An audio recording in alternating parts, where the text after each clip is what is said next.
Hello, my name is Ewan McGahey, and we are doing the theory of enterprise law today, which is really the theory of all of political economy, how it interacts with the law, how our economic constitution is built, and how it should be built, and how different ideas have driven historical development.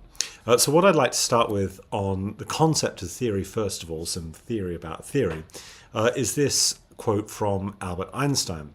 It can scarcely be denied, says the famous physicist, that the supreme goal of all theory is to make the irreducible basic elements as simple and as few as possible without having to surrender the adequate representation of a single data of experience.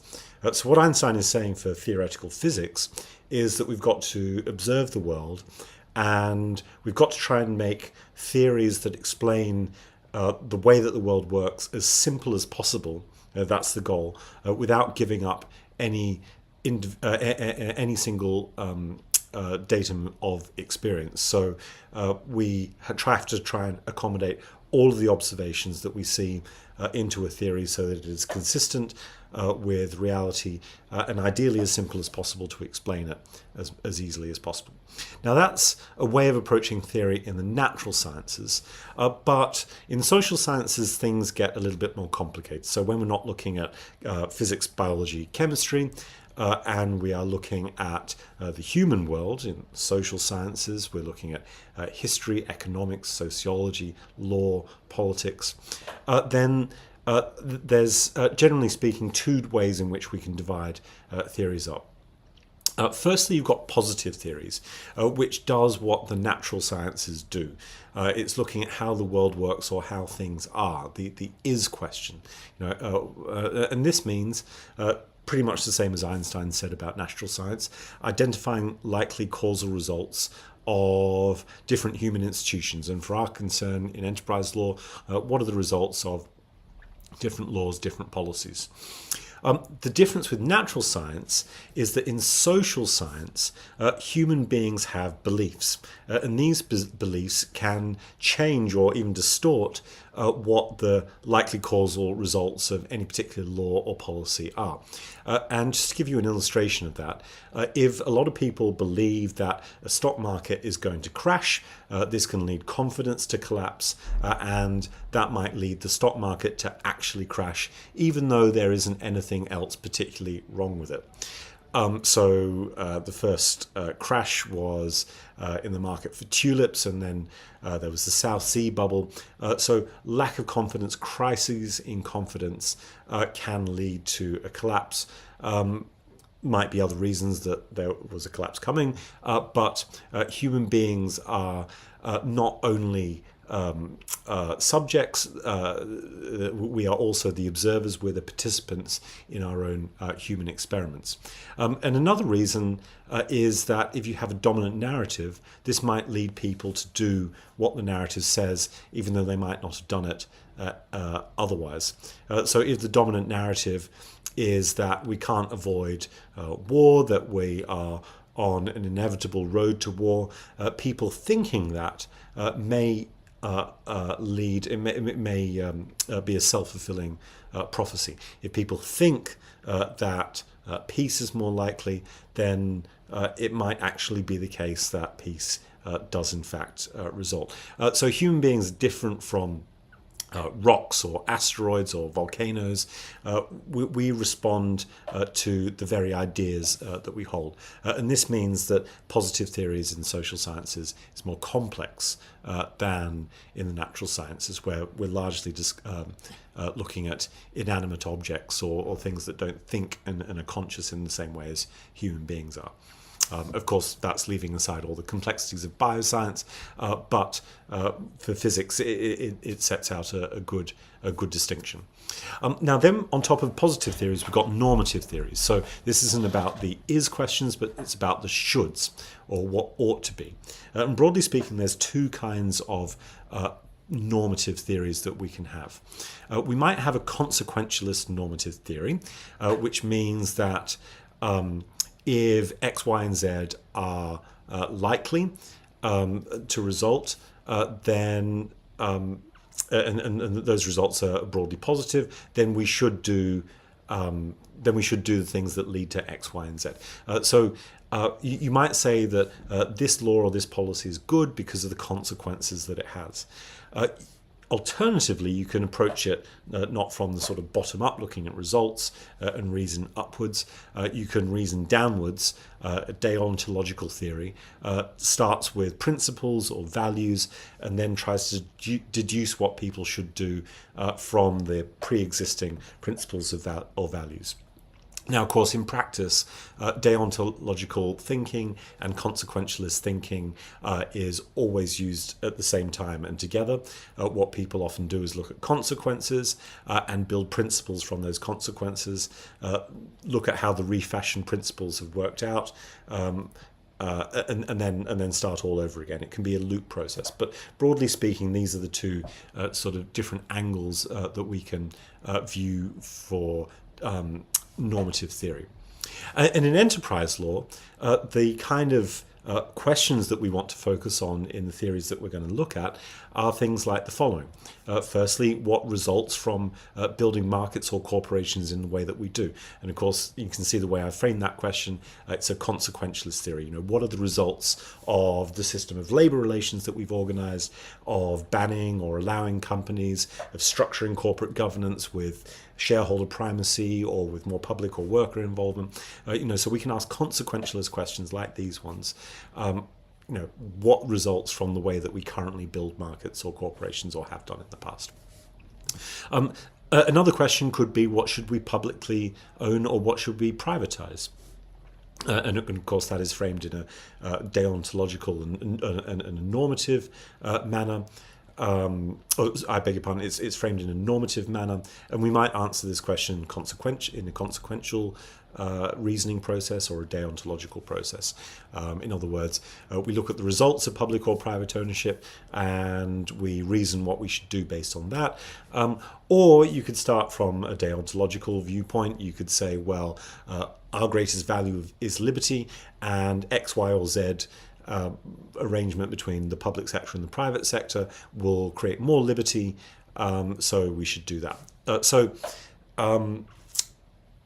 That's another question that has been high on the minds of many of the political economists and legal thinkers that we're going to look at. What results from different groups controlling enterprise? Who should have voice in enterprise? Which stakeholders should have voting power? And how should fundamental human rights, economic and social rights in particular, be realized? These are the topics that we're going to cover. Economic theory, and that's what we're going to spend most of the time on, and we'll see the ways in which political economists have thought about many of these issues differently since the beginning of the Industrial Revolution. Secondly, we're going to look at what is probably the dominant framework of thinking today in economics, which is market failure.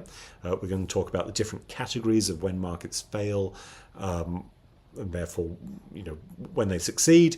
And we're also going to try and look at this in a legal perspective and talk about the conditions for markets to succeed, not just when they fail.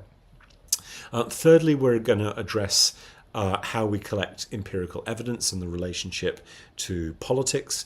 And fourthly, we're going to address the normative questions surrounding principles behind the law, the concept of justice, and human rights.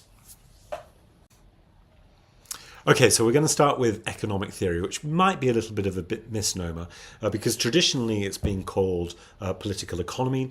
Many of the early political economists were also lawyers, and law and economics has always been intertwined. But basically we're looking at theories of economics as we might phrase it today. We're going to start with historical theories, then we're going to go through some of the theories from the University of Chicago, then to theories from corporate lawyers or regarding theories of the firm, and finally the theories that exist, which isn't actually too many, around what we should have in public ownership or private ownership. So what we want to do through all these theories, and we're going to start with Adam Smith, is ask, theory ranges widely and they don't all have the same playbook.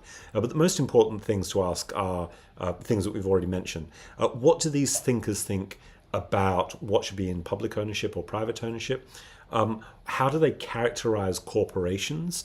And what do they think about the position of labor? So these are three things to keep your mind on as we walk through a couple of centuries of political economy. So if we start with Adam Smith, Adam Smith became famous when he wrote a book called The Theory of Moral Sentiments, published in 1759. And his most famous metaphor, the invisible hand, first comes from this book.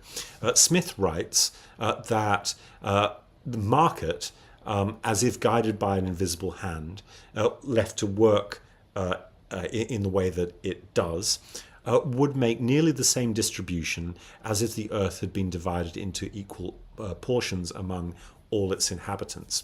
And I think it's really important to see that the way that Smith was thinking in 1759 is probably very different to what we think of as markets today. Because what Smith did, and he wrote this very clearly, much more clearly in The Wealth of Nations in 1776, his magnum opus, is that he idealized an economy, and a market economy, that was really driven by small partnerships. So another famous passage from The Wealth of Nations is that he says that it's not from the benevolence of the butcher, the baker, or the brewer that people get goods and services, but from these actors' self-interest. Paradoxically, if you have market competition, although the butcher, the baker, and the brewer are just trying to make profit for themselves, trying to make a living for themselves, under conditions of competition, excess profits are competed away. They provide services and goods for a reasonable price. They take a reasonable return. And this is the magic of the invisible hand. But it's really important to see that he's thinking of, in Smith's mind, is an ideal of small partnerships as the basis for the economy. Smith also understood very well that workers were in a subordinate position. He says in Book 1 of The Wealth of Nations that labour is in a weaker position. Employers can always hold out longer because workers need food and shelter. Employers often have stocks to last if there's any conflict over wages and negotiations. And the law actively suppressed at the time labour combinations forming into unions.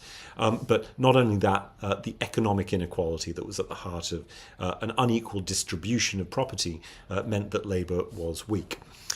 So Smith also says, in contrast to the idealization of small partnerships, that corporations are essentially evil institutions. He goes through the history of the South Sea Company, the Royal Africa Company, the East India Company.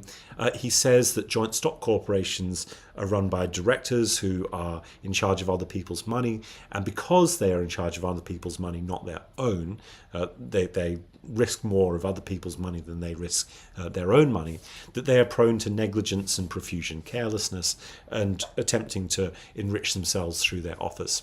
And so Smith believed very firmly that corporations were a bad thing for the economy.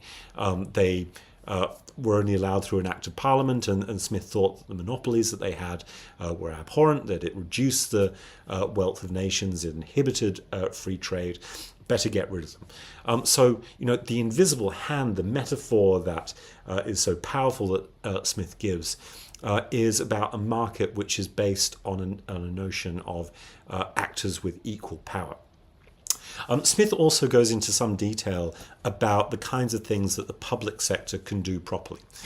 For Smith, the public sector and public control over corporations are two things that are intertwined. He treats these things as if they were almost the same or very similar in a chapter called Of the Expenses of the Sovereign. And Smith thinks that there is a role for the public sector for two main reasons that he articulates. Doesn't really go into it very much, but he says that if you've got operations which can be reduced to a routine, like in banking, insurance, canals, water, or public, or canals or water, then joint stock corporations, which are licensed by the state, can do these things pretty well.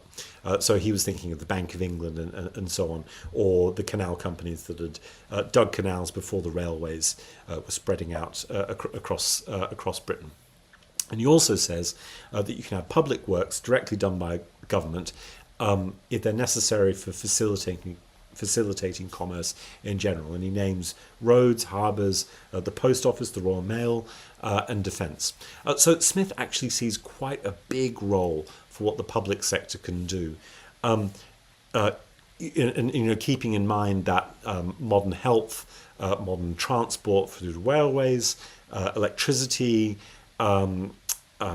means of communications, telephones, none of this had been invented yet. But he's latching onto the idea that when you've got networks and natural monopolies, then these things are better placed in the public sector. Although he doesn't give these reasons only come later on.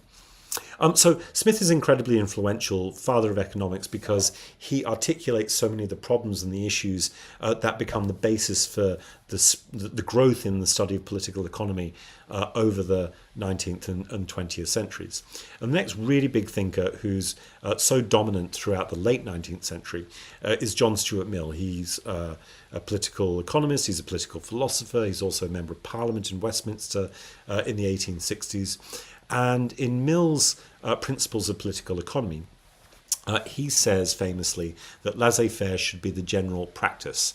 And that's what everybody seems to remember from John Stuart Mill. But then he says, there's 5 big exceptions to when you should have free markets, letting it go free, laissez-faire.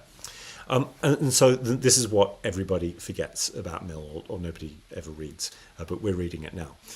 So first exception to the principle of laissez-faire is when people can't judge their own interests very easily. And Smith specifically names consumers. So, consumers, we might say today, lack information about the goods or services that they're buying. And so consumer protection legislation is very important to make sure that consumers don't make poor choices, or rather that their lack of information isn't exploited by businesses. And Smith is already articulating this in 1848 in Principles of Political Economy. He says that laissez-faire, totally free market, shouldn't be the norm if you've got contracts that last for a very long period of time, where people less capable of judging their interests at some distant time in the future. And so, an easy example is a marriage contract, and that justifies not having people being bound forever, even if they say that they will, till death do we part, that I want to be married forever. There's a good case for departing from this principle of total freedom of contract and contracts being binding, and so that laissez-faire isn't the best principle. There are exceptions, and we can think of lots of other things. Long leases might be one. Employment contracts which last for a very long time. There's a case for not just having it confined to a free market. Big exception number 3, and perhaps for enterprise law the most important one, is that Mill says when individuals can only manage a concern by delegated agency, and that's basically a company, where you have a board of directors who are delegated power to run a company for the investors or the stakeholders. Whenever a concern can only be managed by delegated agency, what can be done by only be done by joint stock associations will often be as well and sometimes better done as far as the actual work is concerned by the state. Because, says Mill, shareholders often have a big difficulty in removing directors, holding to them to account, whereas governments can achieve greater publicity and more active discussion than what happens in the private sector. So whatever a large company can do, says Mill, probably a state can do as well or better, because there's more transparency. Now, of course, that depends on Mill's view of the state of company law at the time in the mid-19th century, and also the state of government. But it's a pretty powerful idea that when you've got this fact, or the need for delegated agency in large organizations, then the public sector can probably do it just as well as the private sector. But also, Mill gives us 2 concepts which are still really important today. And it's basically natural monopolies. So first, if you have a company with what he calls a practical monopoly, they have de facto the power of taxing people. And he points to gas companies, water companies, roads and rail. And so this is the idea that, you don't need multiple competing providers of sewers or piped water to your home.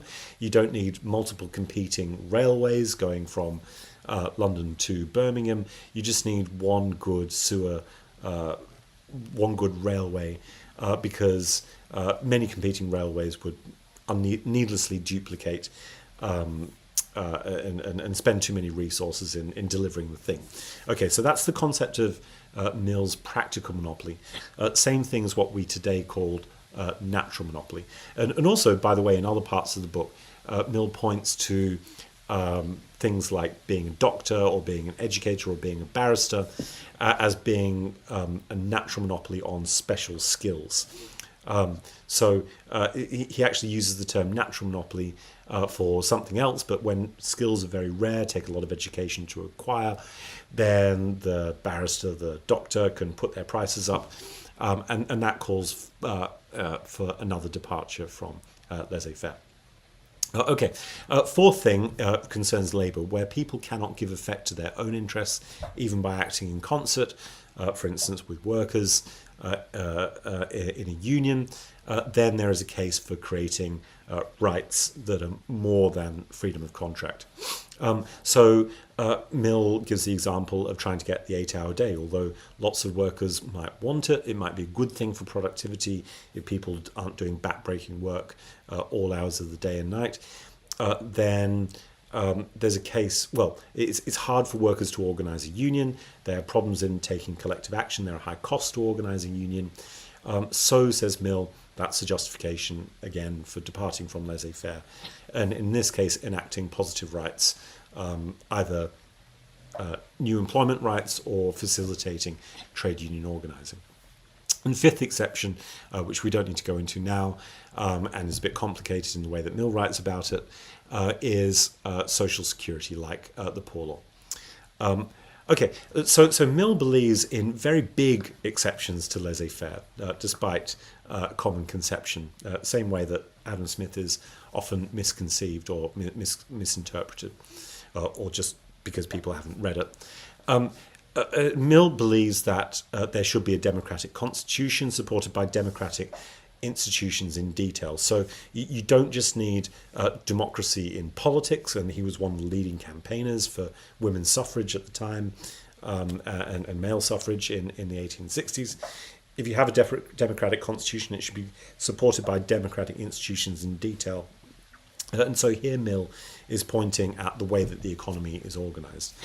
Mill believes that economic organisation is not a private act. It's not like private property is inviolable. On the contrary, whenever people trade, whenever there's production, trade, says Mill on Liberty, is a social act.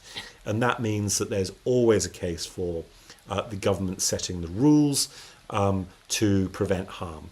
So it's not... it's within the scope of Mill's harm principle if you've got anything to do with production or trade. Okay, so that's John Stuart Mill. And now we go on to Karl Marx and Friedrich Engels. So Marx and Engels, of course, were the authors of the Communist Manifesto. They believed that labour was exploited and alienated through the contract of employment.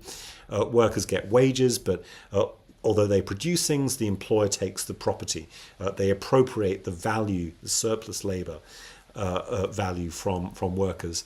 And that's why a system built on the employment contract, where you have private ownership of the means of production held by the employer, is inherently exploitative and is a system that should be overthrown. The capitalists should be overthrown by the proletariat, say Marx and Engels in the Communist Manifesto. The thing is that they never spelt out very much about how the system should work after the Communist Revolution.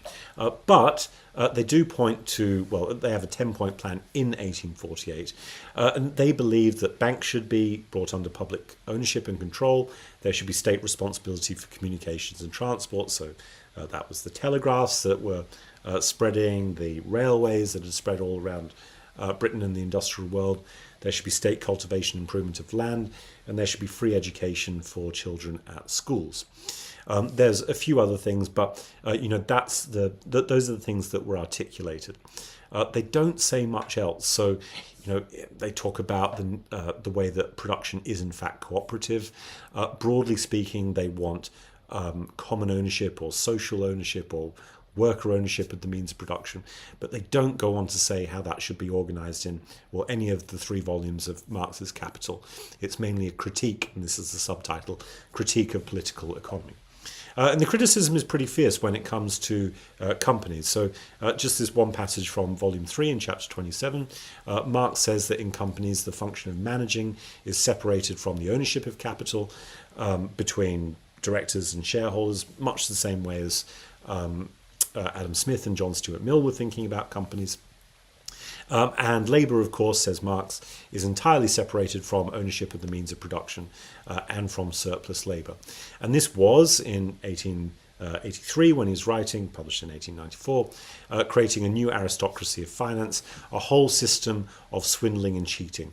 And it was private production without the control of private property, because in a company it was aggregating lots and lots of people's private investments, but the investors who begin by holding private property that they invest in a company when they buy shares is now separated from those in control. So it makes the system of capitalism even more irresponsible, exploitative, and therefore worthy of being, in their view, overthrown. So Adam Smith, John Stuart Mill and Karl Marx are really the leading political economists, the leading thinkers whose thought really spans across liberalism, socialism, communism. But really they're all writing before the spread and the growth of democracy. So at the end of the 19th century, Sidney and Beatrice Webb are writing, and we're still in a world in Britain where the vast majority of people do not have the vote. Women can't vote. Only about a third of men, adult men, are able to vote. But Sidney and Beatrice Webb are already thinking about, well, what about industrial democracy? What about democracy in the economy, as well as this movement that's happening towards political democracy and universal suffrage? And it almost seems like it's a matter of time then, but how should the economy be constituted? So Sidney Webb was a lawyer, studied at King's College London, went and founded with Beatrice Webb the London School of Economics and other Fabian socialists. And he was also one of the lead authors, or the lead author of the Labour Party's constitution. So the theories in industrial democracy were incredibly influential and also built against many of the failures that were seen to exist in the writings, particularly of John Stuart Mill and Principles of Political Economy, and they were distinct, or they were different from Marx and Engels, because they believed that you could create a socialist society through democratic means, through Parliament and through the ordinary course of politics. You didn't need a revolution. You didn't need overthrow of the government. There could be a peaceful democratic path towards a better society. Okay, so the way that the Webbs think about the economy is interesting, because it kind of starts with an analogy of politics. In politics, there's a separation of powers, the judiciary, the legislature, the executive, and the Webbs sort of conceived of the economy as something like this. There was a separation of powers through the functions of production. So they said that consumers should decide what is produced. So consumer demand determines what goods and services are desirable by people in the market. Then you had managers who should decide how production is done, how production is being performed.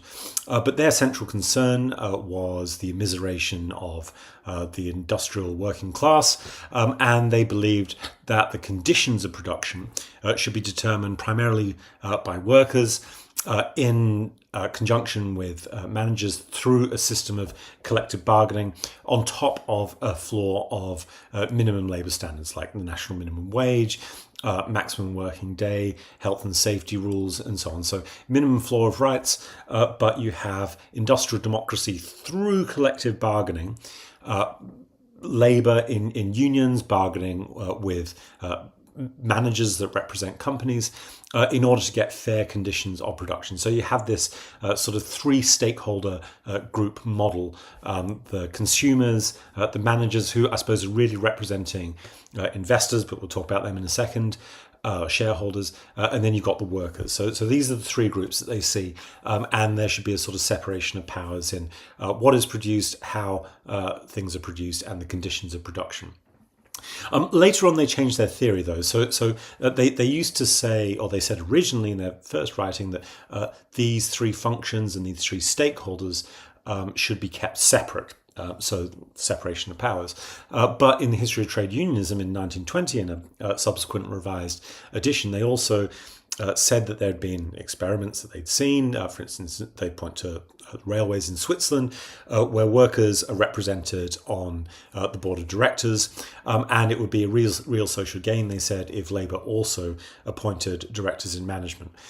So they didn't quite see the separation of powers so strictly after they'd thought about it and seen more evidence as they did initially. So that's how they conceived of the economy. They agreed with Marx and Mill and Smith that companies are exploitative. They have quite strong rhetoric. Shareholders are reckless. They don't care about what is produced or how it's produced, so long as they get their goods and services. They're ignorant usually of the conditions of production that workers face. And because they saw private companies, shareholders as inherently reckless, the Webbs believed in progressive common ownership of the means of production, distribution, and exchange. And that's what Sidney Webb originally wrote into Clause 4 of the Labour Party Constitution. So progressive ownership of the means of production, progressive public ownership or common ownership in the means of production is what Webb believes will change the nature of management. Yes, you should have workers also on board of management, but they didn't really articulate where, if at all, public ownership should stop. And so this was one of the dilemmas facing the Labour Party for a long time, because right up until the 1990s, Clause 4 was part of the Labour Party constitution, but there was never an articulation about exactly where the dividing line should be between public ownership and private ownership. And also, by the way, public ownership could mean ownership by the central government, it could mean ownership by local authorities, and private ownership can be done in many different ways. It doesn't have to be shareholder dominated, you can have workers on boards, and capital can be held not just by private shareholders who tend to be wealthy, but capital can be distributed throughout all of society if workers earn good wages, save money in pensions, and then pension funds invest in companies. And that's precisely what we're going to see was happening through the 20th century, the growth of workers' capital. Okay, but so over to Germany now. Karl Kautsky was incredibly influential before in the history topic. We saw that he was a member of the Socialization Commission from the Social Democrats after the First World War. You know, what should the Social Democrats take into public ownership at the beginning of the Weimar Republic? That all collapsed. Karl Kautsky went away and wrote a book called The Labour Revolution. And, you know, he follows the Webbs in analysing the economy as having these three basic stakeholders. So you've got workers, you've got consumers or service users, and you've got the community or the public. Kautsky thinks, like the Webbs, that there should be social ownership of the means of production. But we can sort of see, you know, what's underlying this is, well, the public doing investments. So in both the Webbs and Kautsky's writings, you've got these three constituencies, these three stakeholder groups, which I think pretty much sum up what we think of as the main stakeholder groups today: workers, service users or consumers, and the investors, whether that is the state as the investor or a local government or private investors. And Kautsky makes the very important point that if you have more public ownership of the means of production, then you should try, where possible, to make it more local rather than centralized. He says that this is a better way of communicating information about what goods and services should be like if management is closer to the people who are using the goods and services. Ideally, he wants to see consumers and producers being brought together in every branch of production. And remember, in the Weimar Constitution, you have this rule that workers have a right, in Article 165, have a right to equal participation at every level of the economy.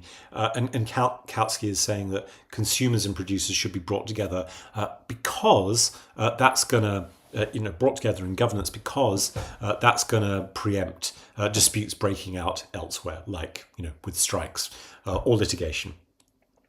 Okay, so those are the socialists, social democratic thinkers writing at the start of the 20th century, and as we've seen before, you had an increasing movement towards public ownership over the 20s and 30s, interrupted in an apocalyptic way by the Second World War.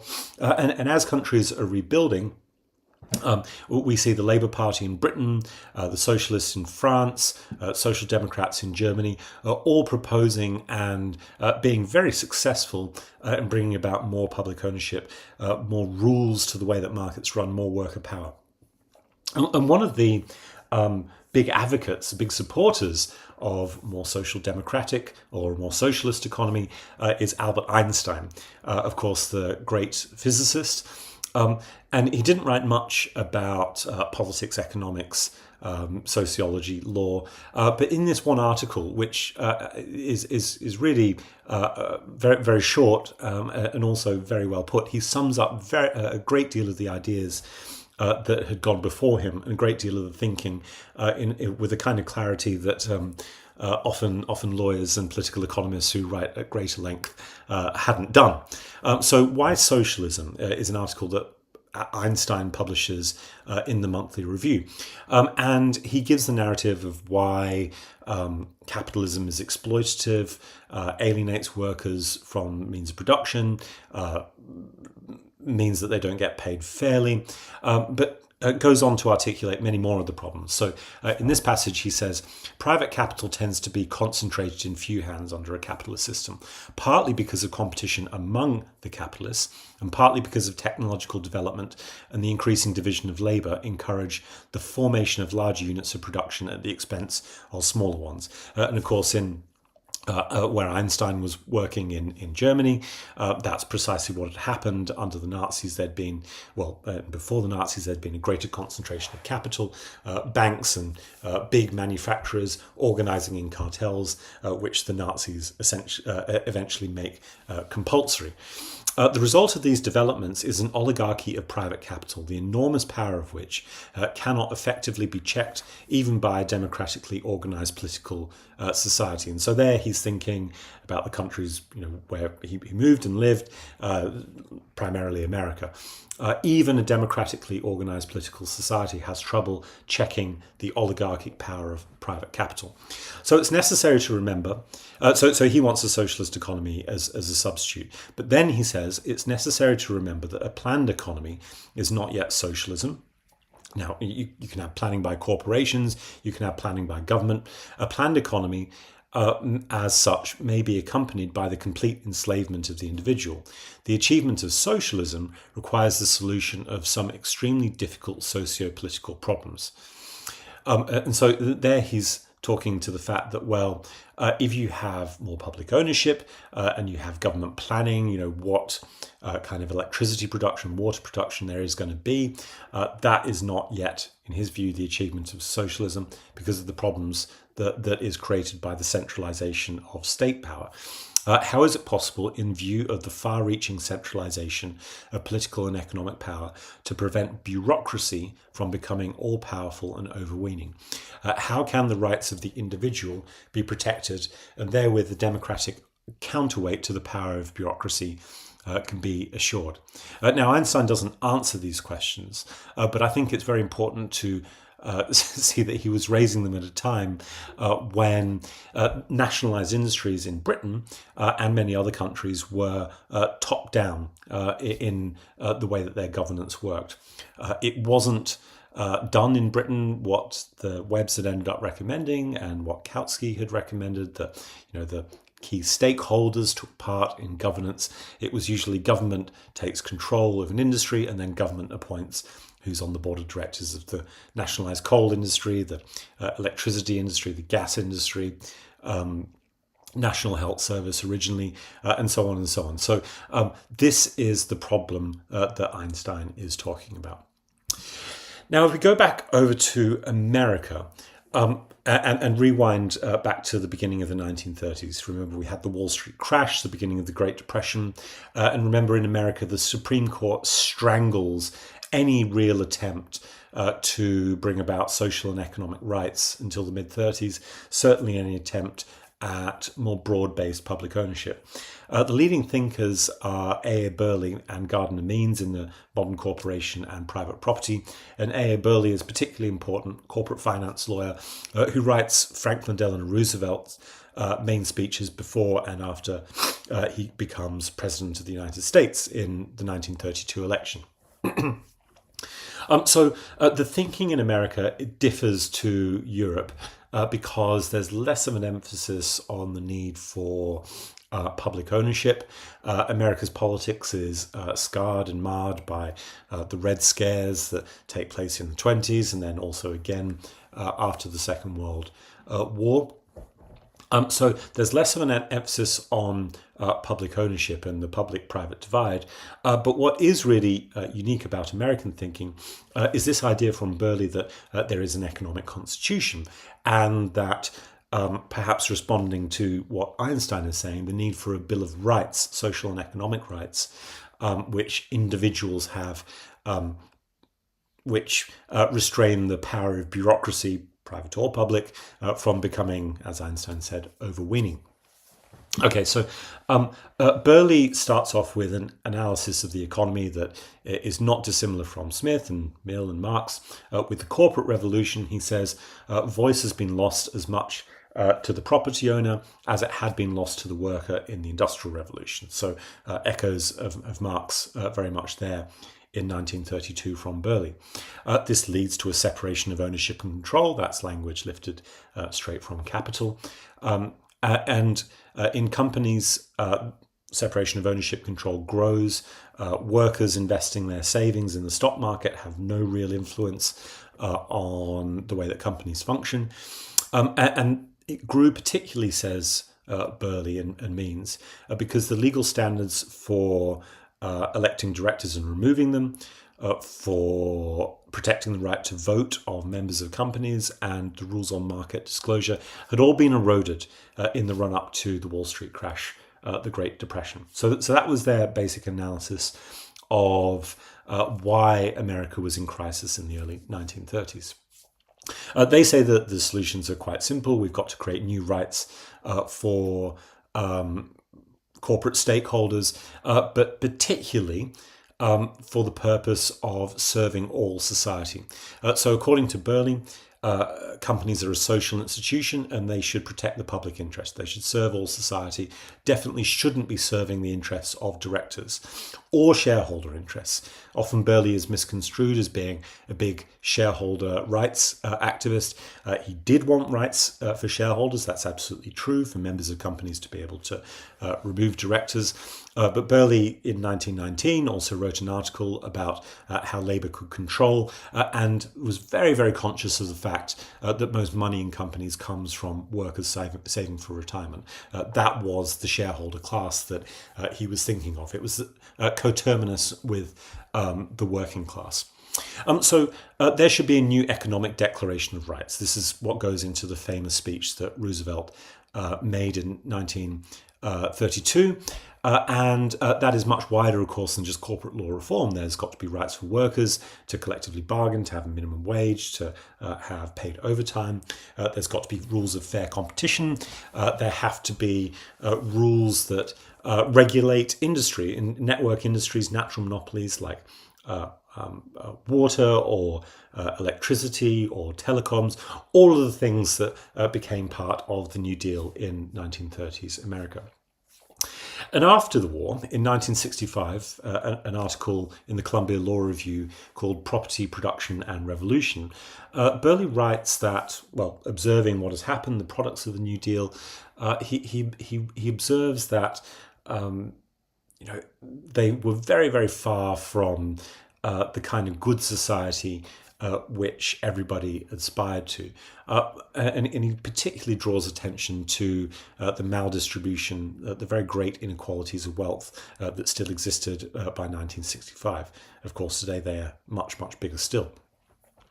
And he says this importantly: justification for the stockholders' existence depends on an increasing distribution within the American population, so that every American family has a fragment of the wealth that is in companies, of the wealth by which the opportunity to develop individuality becomes fully actualized.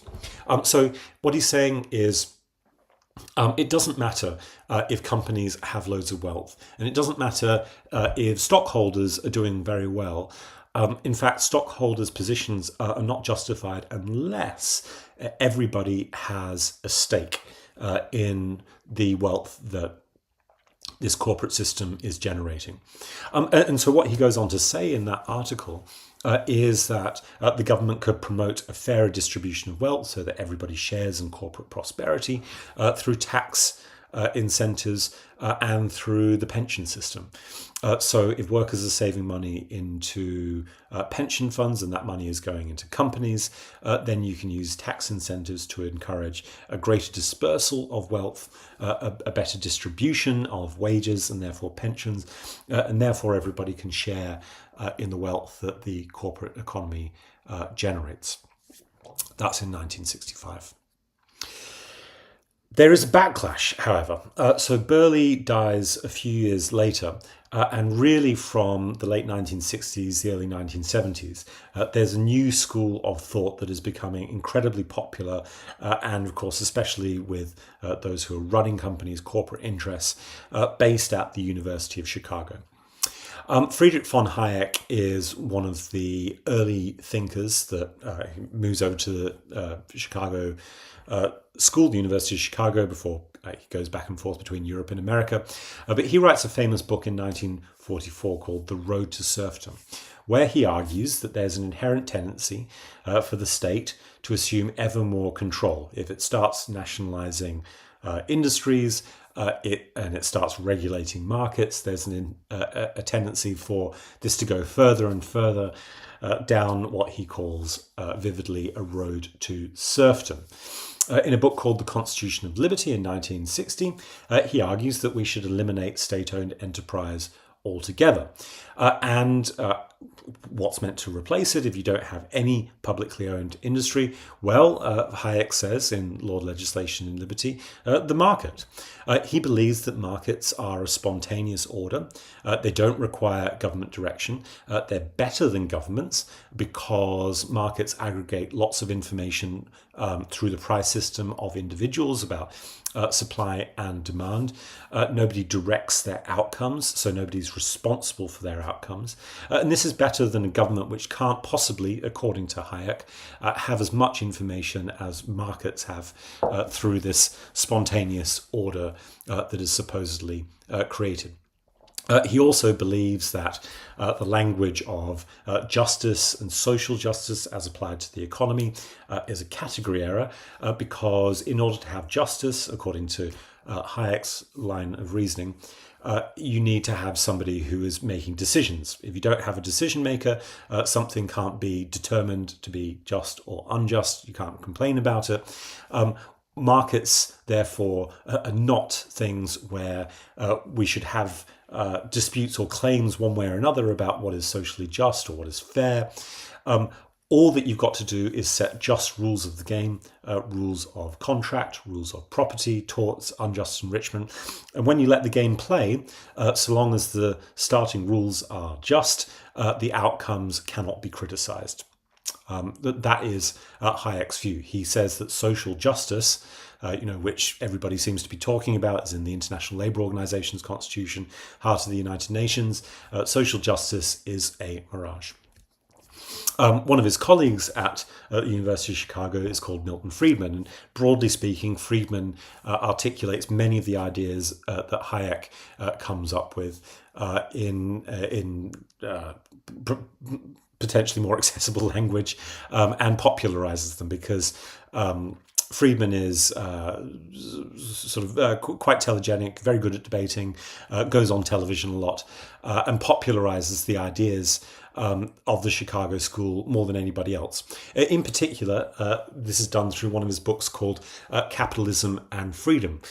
He opposes, like Hayek, government running public services. He says even public schools should be transformed into private entities. The government can provide school vouchers for people who don't or wouldn't have money, but you should take the state almost entirely out of the economy. Also, healthcare. What replaces the state? Well, Friedman is a big proponent of markets, but he does address one of the enormous holes in Hayek, which is, well, what about corporate power? Corporate power, you might think, changes markets fundamentally because it means that there is a massive disparity of bargaining power between a large corporate entity or a monopoly and small medium enterprises who attempt to compete, or indeed workers and consumers who rely on corporations for jobs or for goods and services. Don't worry about any of that, says Friedman. The responsibility of corporations is not to be socially responsible. He criticizes this idea that corporations might actively want to pay fair wages to workers or give to charity beyond what the market requires them to do.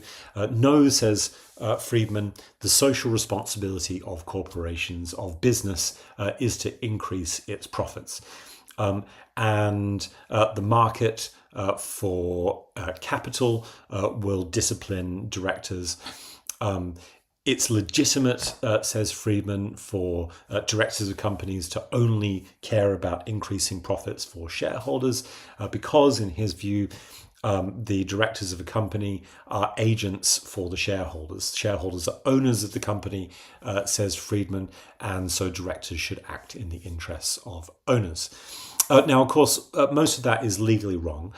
Shareholders don't own the company, they own their shares. Directors are not agents of shareholders, they are agents in law of the company. They have to act in the company's interests, not the shareholders' interests. That's pretty much the same in every company law worldwide, something that Friedman fundamentally did not appreciate. But nevertheless, here is a very powerful proponent, very influential proponent that is getting a lot of traction amongst, as you can imagine, business leaders and political parties that are funded by business. A third very influential author in the Chicago School is George Stigler, and he writes an article called The Theory of Economic Regulation in 1971. So, remember, in America, less public ownership than you see in Europe. What America has really done after the New Deal is set up a regulatory state. Of course, there is public ownership in many places. Electricity cooperatives became an enormous part of the sector after the Rural Electrification Act in the 1930s. You have public ownership of water, you have effectively a public central bank, but most public services, what in the Commonwealth and Europe would be seen as public services, are under sector-specific regulation. And that's the legacy of the New Deal. And George Stigler attacks regulation where the regulators appointed by government set standards or have powers to fix prices, so fair prices and standards for decent service, continuity of service, perhaps limits on profits that are capable of being returned. So there's a whole system of regulation which is meant to substitute for the fact that markets are not seen as working by themselves. Stigler attacks all of this. He says that regulation fundamentally is acquired by the industry and is designed and operated primarily for its benefit. And this becomes known as regulatory capture. So it's the idea that if you've got a regulator of the electricity or telecoms or water industry or whatever it is, then usually the businesses that are being regulated get their people inside the regulator. They capture it. There's a revolving door sometimes or often between the staff of the regulator and the often better paid staff in the private sector. They rotate. And therefore, the regulation and the regulatory system is bought and used to benefit the incumbents in the industry that are being regulated. So you have regulatory capture. That means that regulation is fundamentally destructive. It enriches the insiders, and the conclusion that Stigler draws from this is not to have better regulation, not to have public ownership and more public accountability, but get rid of it all and just leave it to the market so that corporations can fulfill their responsibility, according to Friedman, to make unlimited profit. And you have the spontaneous order of the market, according to Hayek, which distributes goods and services in some way, but which can't be criticized as just or unjust. And other authors in the Chicago School, carry these ideas through into multiple different areas of economic law.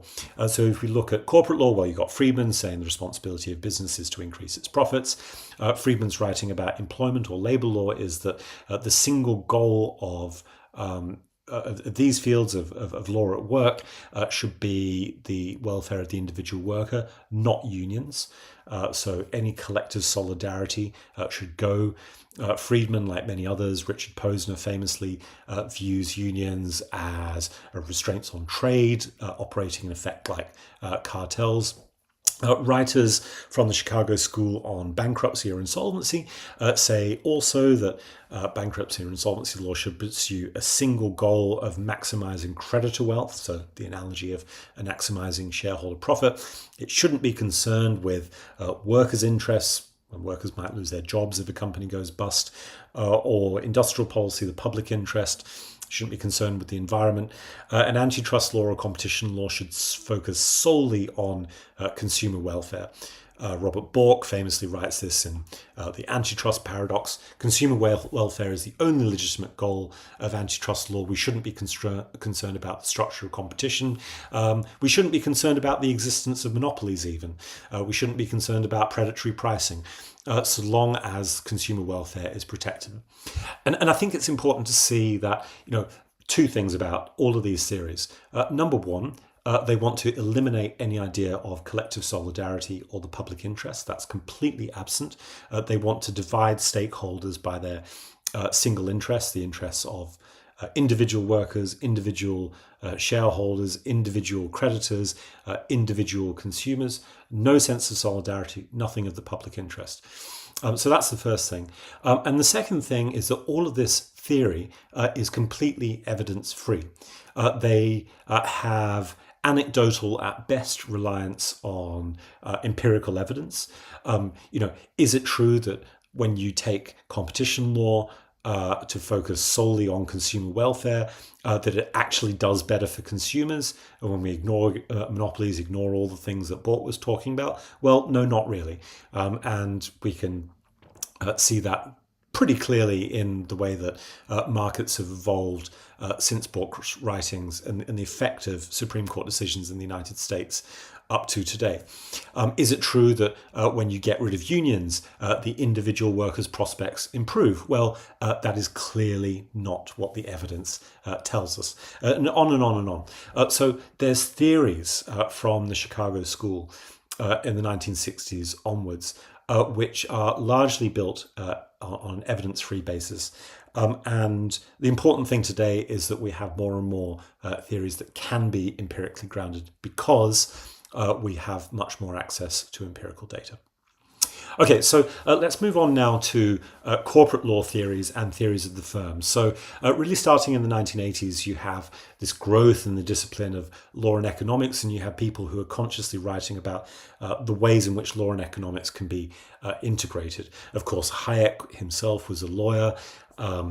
Friedman, of course, was writing about legal institutions, so was Stigler, but law and economics becomes much more of a combined discipline during the 1980s and is studied as such at universities.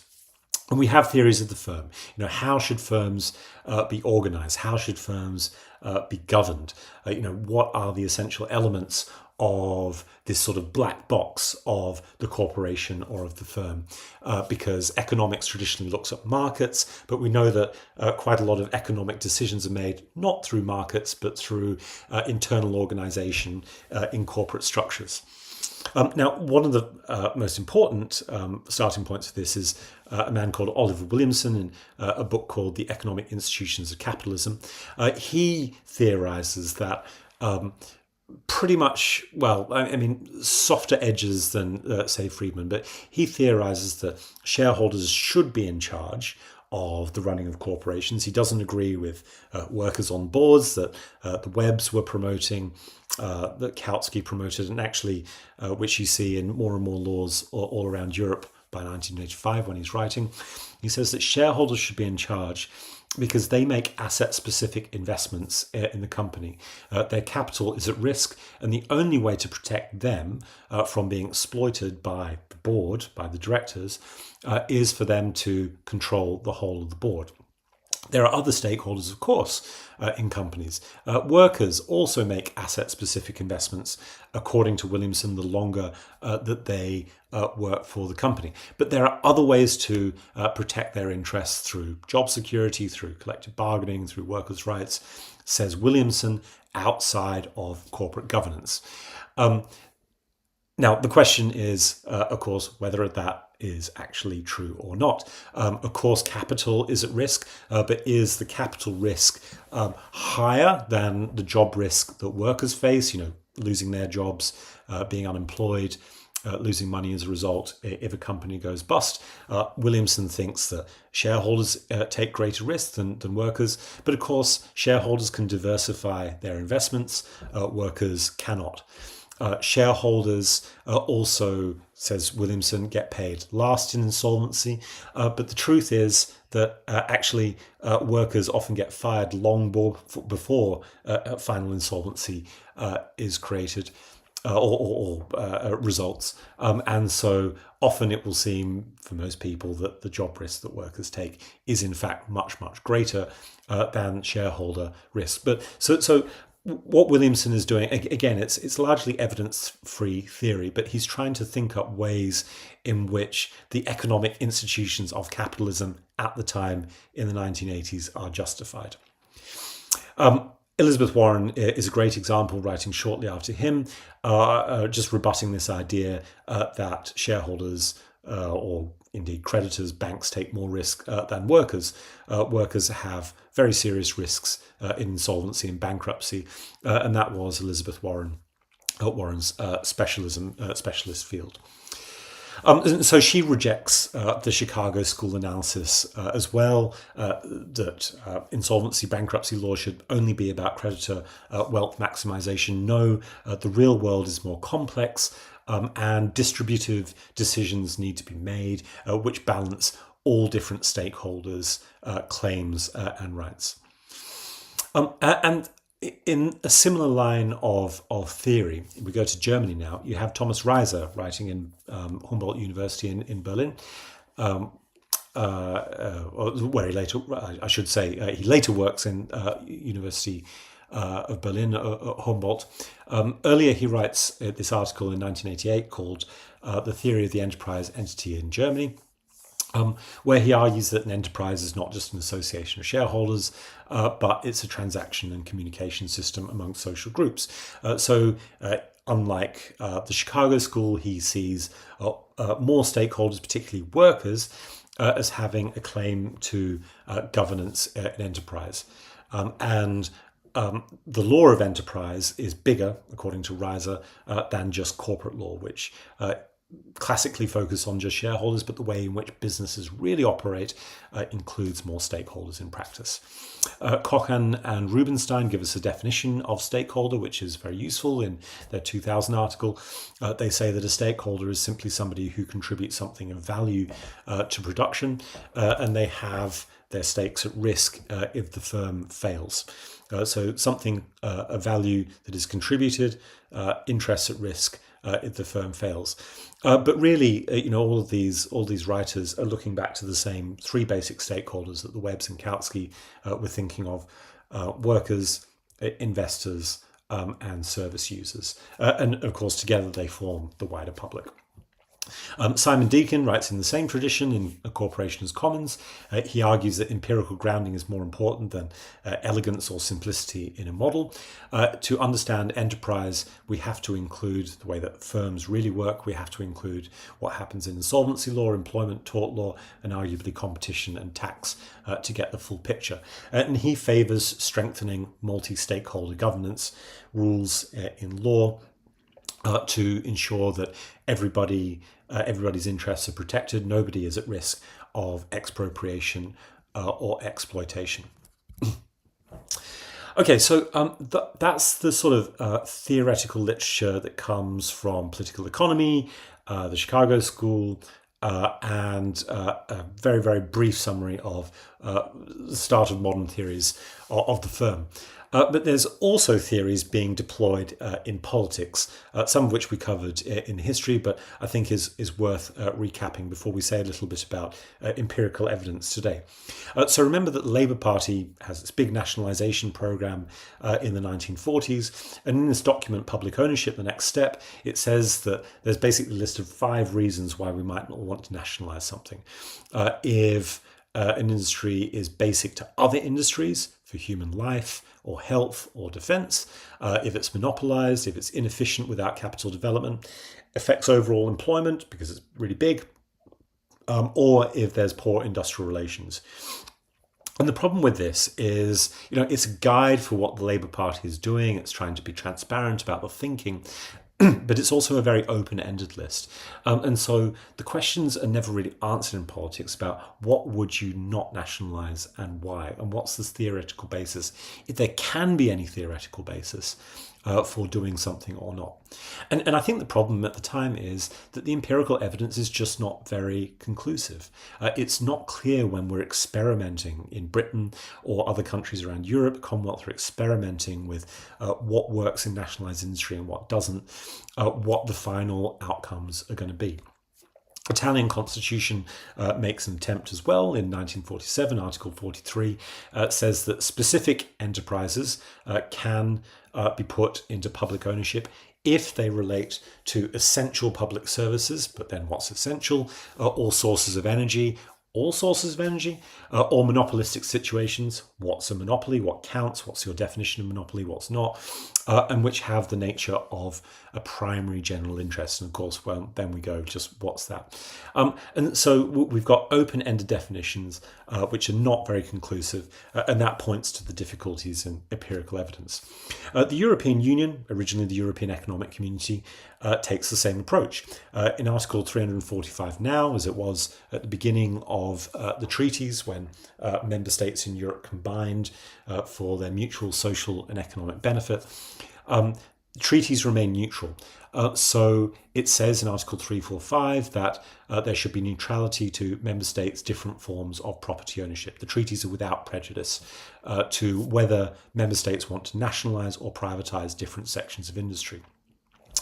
It also says that it's a goal of the European Union to protect services of a general economic interest, and the case law of the European Court of Justice, for instance, in a decision called Griffith and South West Water,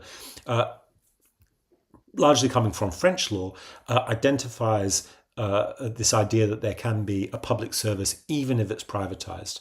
So certain things have the character of public services, whatever ownership structure a member state has. And that's important for the treaties because it determines, for instance, in Griffin, whether or not the state is responsible for employment relations in a company which has been privatized. Okay, so we have these concepts in law, but again, they don't give us sort of a conclusive analysis. It's interesting to look at the shift of human rights as well. Philip Alston, who became the UN Special Rapporteur on Human Rights, writes in an article or a paper called Extreme Poverty and Human Rights that human rights lawyers had often been agnostic about whether industries were privately or publicly owned. What was the degree of privatization? What was the degree of nationalization? But he explains that human rights lawyers should not remain on what he calls the path of agnosticism because the effects of privatization and the failures of privatization were becoming so vivid and clear. So once we move up to 2018, once we've got decades of experience far on from 1948, 60 years later, Alston was saying, we can actually start to make decisions and develop legal principles and get to those dividing lines on what should be public, what should be private, without evidence-free theory and just endless ideological debate as the underpinning for what we do. Now, at this point, we're going to just look very quickly at what countries around the world actually do with certain specific sectors that we're going to cover throughout this course. So what this table shows on the right-hand side is public ownership in OECD countries. So that's the Organization for Economic Cooperation and Development, essentially rich democracies. There's 38 of them, and I've included some of the applicants to the OECD, and I've also included the BRICS countries. So Brazil, Russia, India, China, and South Africa. These countries are also ranked by what is called the Inequality Adjusted Human Development Index.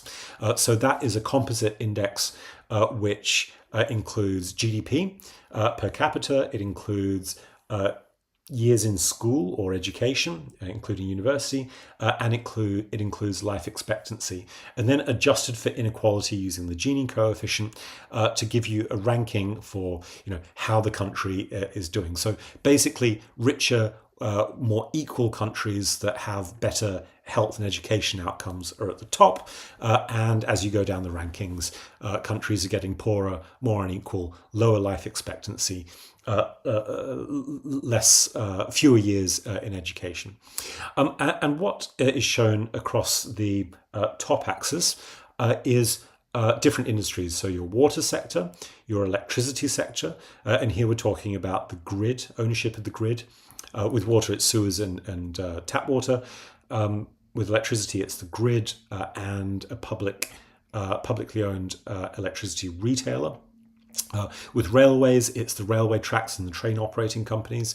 With media, it's a public option for media, not the whole of the media being publicly owned, but just at least one well-funded publicly run media service on television broadcast. Then banks, is there a public option retail bank? Not all of the banks. Of course, in all countries, central banks are almost ubiquitously in public ownership or control. Then the mail service, is there a public option mail? There can also be private competitors. And then internet is, this is about the infrastructure, is the infrastructure for the internet, the copper and fiber optic cables and Wi-Fi networks. Are they publicly owned, or is there at least a large public presence, even if there's some network competitors? And what we're basically seeing when we look across wealthy democracies is that in most of these sectors, there is a huge prevalence of public ownership, even for internet infrastructure and for banks, which people might typically think of as, well, that's surely mostly in the private sector. No, in wealthier countries, you have a great degree of public ownership. And we can see a couple of notable exceptions, countries where it's less so. We can see the UK about a third of the way down this list. Further down, you can see the United States ranking just behind Slovakia and above Croatia. And if we go further down the list still, we start to see a bit more red, a bit more yellow. And by the way, I should add, at the end here where we've got the BRICS countries and the applicants for the OECD, there's many, many more countries that rank more highly than these in the Inequality Adjusted Human Development Index. But this just gives you a taste of how widespread public ownership actually is. And this is important because then we can also look at empirical data on whether or not public or private ownership gives you good outcomes. We can do this not just for the industries that I've shown here, but for all industries. And we can start to measure the prevalence of the laws that create public or private ownership, how those laws work, and we can map them onto data of different outcomes, like how clean is your drinking water, how clean or renewable based is your energy production, how fast is your internet, and so on and so forth. And I think it's also important to see here that the deviations that we get in public ownership among these industries are essentially random. More private ownership of internet infrastructure, fewer public option banks perhaps, but nevertheless, deviations appear pretty random. And we can probably, with data, start to come up with very, very robust answers about whether or not public or private ownership in these sectors is better. But that doesn't tell us how we should govern industries that do go into the public sector. This is where the theory becomes, I think, really interesting. Not just the sort of pendulum swing between public and private, but if you do have something in the public sector, and by extension we can talk about how we govern private sector companies, but if you do have something in the public sector, how should the governance operate? Now, Herbert Morrison was one of the leading ministers in the Labour government in the 1940s when Labour rolled out its nationalisation programme. And he wrote a book called Socialisation and Transport in 1933, arguing that on the boards of public companies, there should only be experts. You shouldn't have worker votes or union votes for who was on the board of directors of a company in public ownership. He was originally thinking of the bus networks in London, where he was leader of the London County Council. And you shouldn't represent consumer groups. You might consult with workers, you might consult with consumers, but you shouldn't give them a vote and you shouldn't give them a voice that was actually binding. Because you wanted to have experts, said Herbert Morrison, not stakeholder groups who might not be experts, according to him. You should have experts. But then, of course, the problem becomes, well, how do you get the experts? And the answer from Morrison was that the minister should decide. And of course, that kind of suggests that the minister is ultimately, you hope, going to be the biggest expert. Who was a minister going to be? Well, somebody like Herbert Morrison. By the way, this is the grandfather of somebody called Peter Mandelson, a New Labour political operative, up until recently the ambassador to the United States before he resigned in public disgrace. Herbert Morrison argues that experts should be on the board, no voice for Labour, no voice for consumers. And this was the top-down method of running corporations from Whitehall in Britain for most of the period of nationalisation up until Margaret Thatcher got into power and began her privatisation experiment. But I think it's important to see that when we look around the world and at all those countries that have maintained public ownership on a broad basis, there have been lots more experiments with governance, and essentially, and also those sectors where things weren't privatised entirely. There have been many experiments with governance broadly to bring those stakeholders on board, and it appears to work quite well. So in universities, a good example is the University of Toronto Act in Canada. It says that the governing body should be composed of roughly a third appointed by the Lieutenant Governor, so that's like the political representation, because the state is partly funding universities through research budgets. You have roughly a third appointed by staff, a little less, and roughly a third appointed by, or elected, I should say, by alumni and students. So you have this attempt to bring multiple stakeholders in. Another model in Cambridge, really since 1856, Cambridge University requires a majority of the governing council to be elected by staff, with also some student representation. And that is what gives stakeholder voice when you see that markets are not working, and markets for higher education are often not seen as working. In healthcare, the National Health Service requires, if you've got a hospital trust, what's called an NHS Foundation Trust, that you have representation of staff who are elected on the governing body of the Foundation Trust, and also if there's a university in the district, that the university sends a representative, and that councils who represent the patients through local democracy also have representation on the governing bodies there.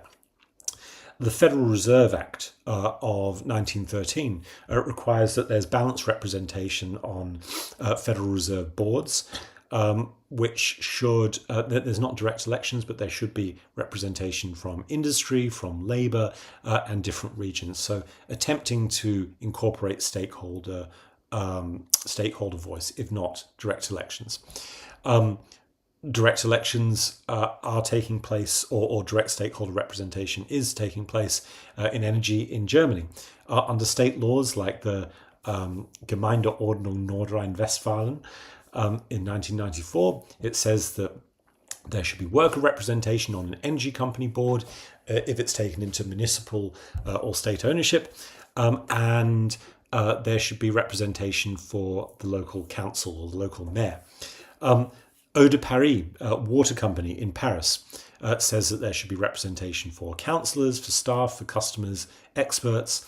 France Television, in the Consumer Code, says that there should be at least one board member from a consumer association. And by the way, in all very large companies in France, there has to be worker representation.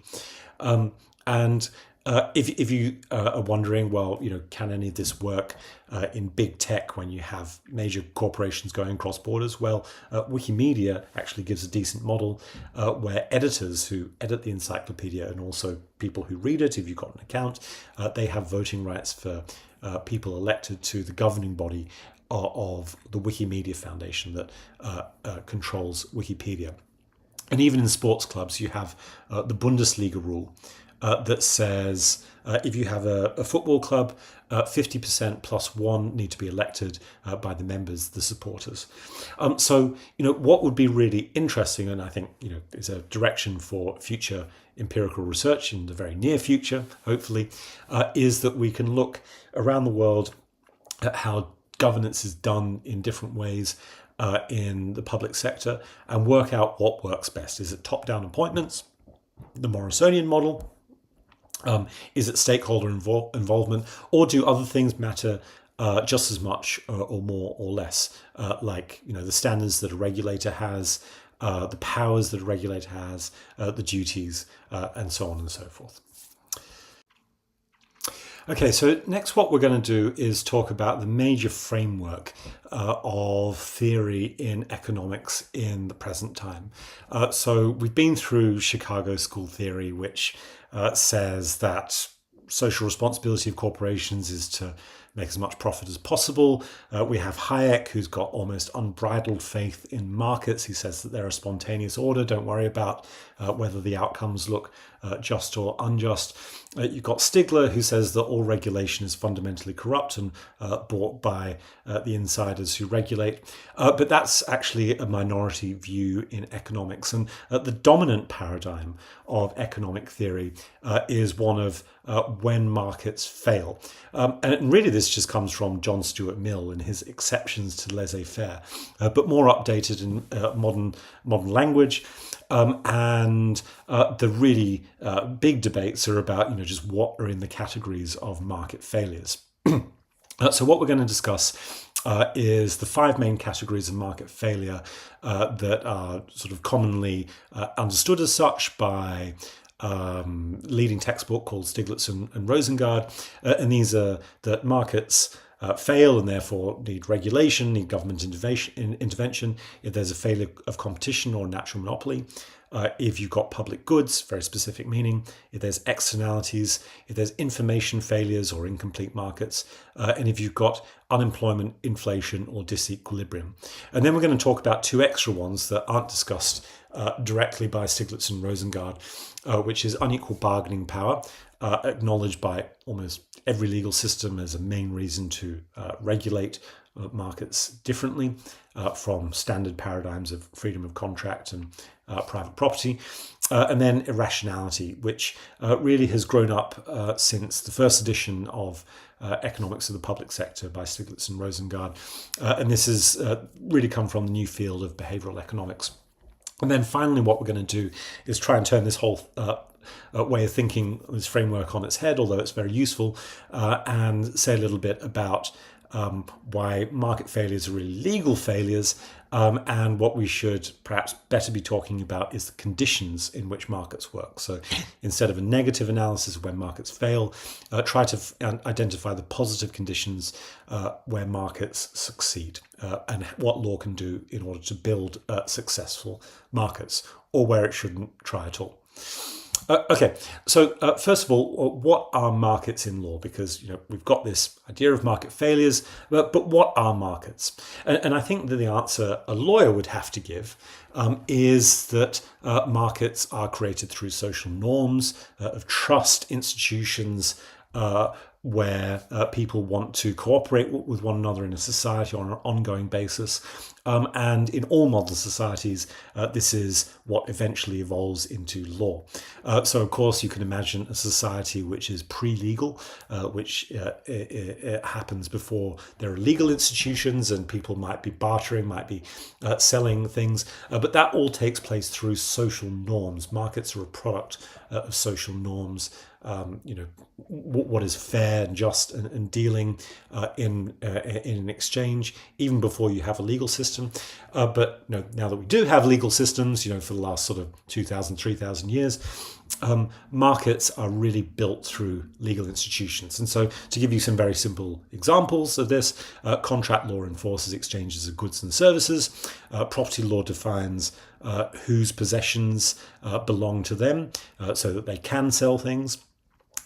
Property law also delineates who gets priority in insolvency, reshaped, or at least it's the starting point, reshaped by the Insolvency Acts and the bankruptcy legislation itself. Corporate law defines the unit or the actor, the entities which engage in market exchange. It is the basis for incorporating legal persons for companies and says how their power is constituted. And then public law, human rights, administrative law, judicial review, everything that you can think of reshapes the way in which markets work with an infinite variety of duties and obligations. One of the most important principles from public law, from a constitution, the German constitution in Weimar, is that property carries responsibility, or Eigentum verpflichtet. So this was a public principle that has been imposed and is found almost ubiquitously in legal systems on top of the sort of raw 19th century institutions of property rights. So if markets aren't working to do what we want them to do, which is basically allocate goods and services to the people who want or need them most, to increase production to the possibilities or the frontier of possibilities of production. If markets are not doing this, it's not just a market that is failing, but it is the rules of contract law, property law, personhood, and so on. In fact, what market failure really is legal failure. And really there isn't any such thing as the market, as a sort of single object. In fact, you have millions or thousands or millions, an infinite variety of conceivable markets, because there's an infinite variety of shaping, of ways that you can shape your contract law, your property law, your tort law, your corporate law, and so on. And all of these are going to deliver a slightly different character of markets. Easy example is in the 19th century, you could not get damages for negligent misrepresentation. It was only a 20th century development in English law. You could get damages for deceit, for fraudulent misrepresentation. You might get rescission, but these are remedies that were developed slowly and gradually. And of course, the nature of securities markets, buying and selling shares, is going to be fundamentally different if you have an action for negligent misrepresentation compared to one where you can only sue for fraud. And of course, it's going to be different again if you have an action for lack of disclosure, as we do in all modern securities laws. Okay, so there's no such thing as the markets. What there is an infinite variety of legal rules and society which upholds legal rules. Contrast this to the famous statement by Margaret Thatcher that there's no such thing as society, there are individual men and women and there are families. Well, actually there is such a thing called society. It's what we all live in, and society produces rules of law, and law makes markets. That's the credible way to see it, not what Thatcher said.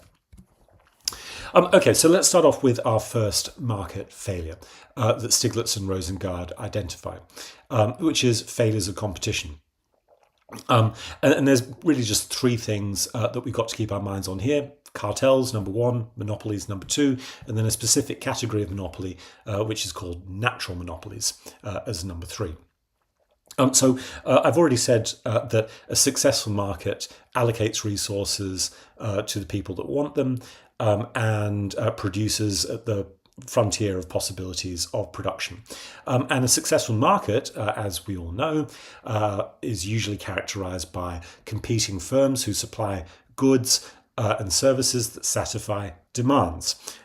Production will expand, supply will expand to meet demand if people are prepared to pay, and people have the money to pay. So that market's clear, and the price becomes the market equilibrium price. This was first depicted in a chart by, in fact, an engineer called Friedman, shown here in the slide. And that's the ideal of a well-functioning market. Friedman originally wrote about corn markets, so wheat, oats, barley, that sort of thing. And he said actually there's fundamentally different rules for labour, for employment, for workers. That was part two of the small pamphlet that he wrote. He didn't think that this logic of supply and demand worked for labour at all. But then markets might not work because you have cartels. So Adam Smith writes about cartels in The Wealth of Nations. He says, if business people meet, it's not long before they start a conspiracy against the public or in some contrivance to raise prices. Once they get together, they're going to put their heads together and say, well, why don't we actually stop this competition? It's not very useful. We'd all make a lot more money if we just all raised our prices in tandem without competing and cut production costs and whatever else. So cartels are illegal in today's law. They always have been seen as or most of the time being seen as a restraint of trade, certainly for big business. And that would be first way in which markets fail. But actually much more important is monopoly, what Smith called the great enemy of good management. And the meaning of monopoly in law always has been just based on size and power. So in modern competition law, we look at what your market share is. We determine what the scope of a market is by what goods and services can be substituted with one another based on what a rational consumer would do. More about that in another lecture. So we delineate what the market is, and then we look at how much of a share any particular actor has. And if you've got roughly over 40% of a market share in EU law, then you are considered to have a dominant position, and it'll be, or at least you could be considered to have a dominant position. If you've got over 50%, you're presumed to have a dominant position, and certainly if you've got 70 or 80, 90%, you've got a dominant position which you must not abuse. And a simple byword for this is a monopoly. In common law, monopolies have always been illegal, and in modern competition law, it's illegal to abuse your position, so you get higher duties. I should point out, and this is one of the other charts in the slide, to the economics or the definition of monopoly among some economists, notably John Hicks, Richard Posner, law and economics scholar. They argued that the meaning of monopoly should be much more narrow, that it's only if you've got declining marginal revenues that you've got a monopolist that needs to be tackled by the law. But the legal system is much more open, much more flexible than that, and the meaning of monopoly, which can restrict competition, means competition fails, is much more inclusive. It's based on power and it's based on market share. So competition law today enables either behavioural or structural remedies to take place if you've got a cartel or if you've got a monopoly, but competition authorities are much more in favour of behavioural remedies, essentially fining companies or telling them to undertake to, for instance, not use certain contract terms. Structural remedies would be much more significant, require ongoing supervision. It might be something like big companies have to be broken up. But more along the line from that, which competition authorities can't really do, you need government, you need parliament, would be to take a sector into public ownership, to set up a regulator, to have sector-specific regulation. So competition authorities don't really get to that bit, although it can often be very necessary when you've got monopolies. And one particular kind of monopoly, I think, is very important, that Stiglitz and Rosengard highlight as well, which is what we call a natural monopoly. So they define it as a situation in which it's cheaper for a single firm to produce the entire output than for each of several firms to produce part of it. So think of a sewer company that runs a sewer down the Thames, or think of a railway line that builds a railway from London to Brighton. You don't need multiple competing sewers. Well, you might have one or two competing railways, and this certainly did happen in the 19th century, but duplication is an unnecessary expense. These are natural monopolies, and so the logic would usually go that these are suitable for public ownership or sector-specific regulation. In the UK, it's been usually public ownership. In America, it tended to be more sector-specific regulation. Now, that's the definition of monopoly given by Stiglitz and Rosengard today.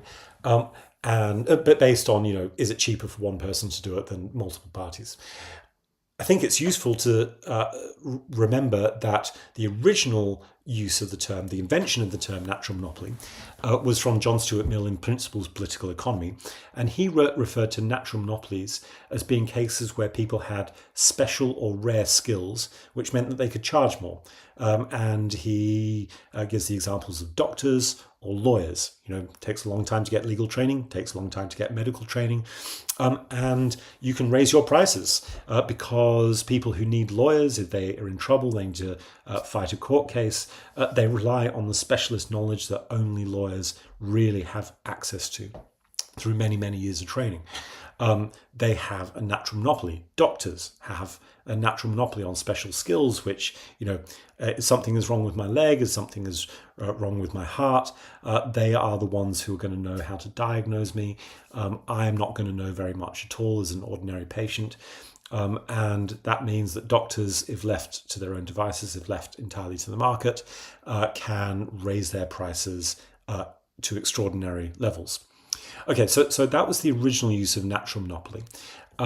Mill also came up with the concept of natural monopoly as it's used now, but he gave the term practical monopoly for that.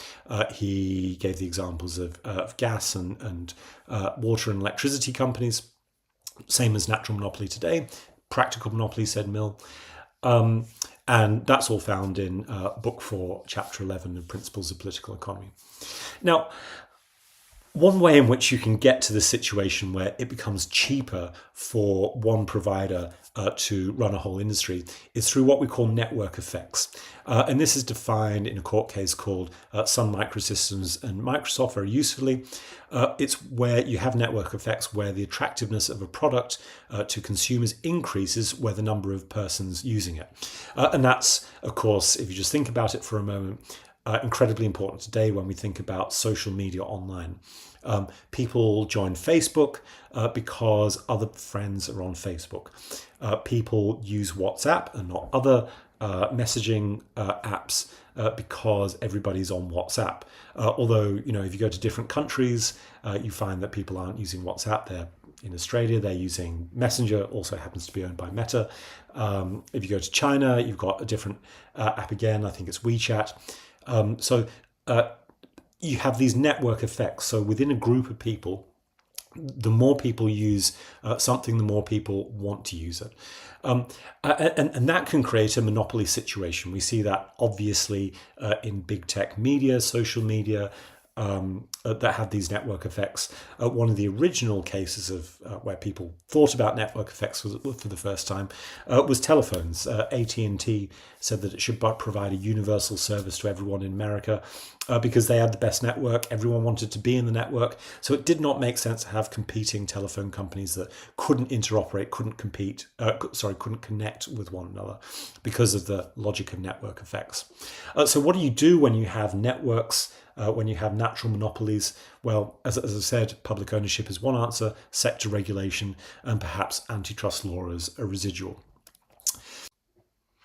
Okay, so the second main category of market failure that economists identify is what we call public goods.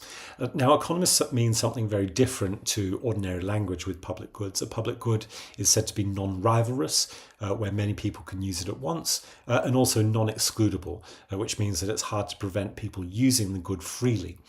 And the logic goes that if you got these two conditions satisfied, markets are unlikely to provide the public good because market actors can't capture the revenue. So businesses providing the thing can't capture the revenue from people that is enough to produce to make a reasonable return. And therefore, there's going to be less provided than is necessary to satisfy demand. So, excuse me, you should have public production instead of private production. And the common example that is used is a lighthouse. Many boats can pass under the lighthouse's light at the same time. It's non-rivalrous, and it's difficult to exclude people from the shipping lanes to stop using the light, stop benefiting from the light, non-excludable. So better to have public production of lighthouses. The difficulty with this category, apart from it being, language that nobody actually uses for the term public good, is that it hasn't been relevant for creating publicly owned industries in practice as a matter of historical fact. In other words, public goods in this theory are non-relevant. In fact, lighthouses were built through private capital. Very interesting history is that people who use shipping lanes were also involved in the governance of lighthouses. So they were done through public means, through statutes, but there are different ways and there are different histories that are more complicated than this sort of anti-historical theory of public goods. And the real reasons that most governments produce things that are classified as public goods, street lighting and defense and public health measures, is just because it's cheaper for government to do. It's something much closer to natural monopoly reasoning in practice have been the real historical reasons why governments perform so many public functions that count as non-excludable and non-rivalrous. Okay, but so that's the second part of the economic logic of market failure. Third type of market failure is externalities, which most people should be familiar with. You have positive externalities, which are essentially the same as public goods. Don't need to go into that too much. The one that really matters is negative externalities. And so this is where if I produce something like a widget, but I'm also polluting with my factory that produces widgets, and other people are bearing the costs of pollution. They have to they get sick and they have to pay for medical expenses, or they have to pay for the cleanup of the pollution that I've created, then my cost of production is artificially lower. That means that I can sell my products more cheaply than I would otherwise be able to do. That means that the market price is not representing the true cost of production. Therefore, you've got a market failure. So these are what we call externalities. Pollution is the classic example, and it inflates demand for the product beyond what it would naturally be.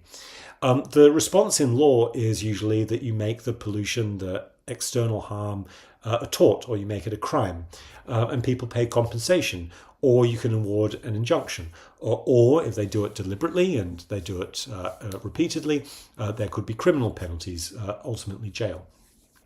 Economists often talk about externalities in a different way, however. They talk about the need to tax externalities, to internalize the externality. And some economists, Ronald Coase notably, went so far as to say, well, maybe you should actually do nothing. What really matters is the transaction costs to contract around somehow the internalization or the resolution of somebody creating an externality. But I think it's important again to see the gulf between what economic theory often suggests and what actually is done in law, which is that you ban the harm and you make people pay compensation, or you put them in prison if they harm others deliberately. And of course, the biggest externality today, which the legal system is still grappling with and hasn't properly resolved, is pollution from fossil fuels that causes massive climate change. There have been generations of economists that have talked about taxing fossil fuels, a carbon tax, but now as the climate crisis become more and more severe, there are more movements in the law to simply ban the harm, banning coal-fired power stations, banning the internal combustion engine, banning gas boilers, because we can replace them with clean technology that actually, by the way, is also cheaper. Okay, so third type of market failure is externalities. Fourth kind of market failure is information failures, which essentially comes from me knowing more than you, or one party to a contract knowing more than another party, which gives them an advantage in bargaining. As Stanley Jevons said in 1888, the power of reading another man's thoughts is of high importance in business. It gives a negotiation advantage. And there's probably going to be information balances in most contracts for goods and services, but it's particularly acute in some cases. And it leads to a distortion in the prices that people pay. It's very acute for healthcare, where you've got, again, the sort of monopoly on special skills or rare skills that John Stuart Mill talked about for doctors. For legal services, the same. For education, between the disparity of what the teacher or the professor knows and when the student wants to learn, very hard to judge what should be the proper price to pay for goods and services like these. A subcategory of information failures is what we call incomplete markets, where people discount the price of a good or service because they don't have enough information to accurately gauge whether it works. So a good example for this is the market for second-hand cars, also known as the market for lemons. The market is said to be incomplete because when people go to buy second-hand cars, they often discount the price of the car because they know that many are going to break down.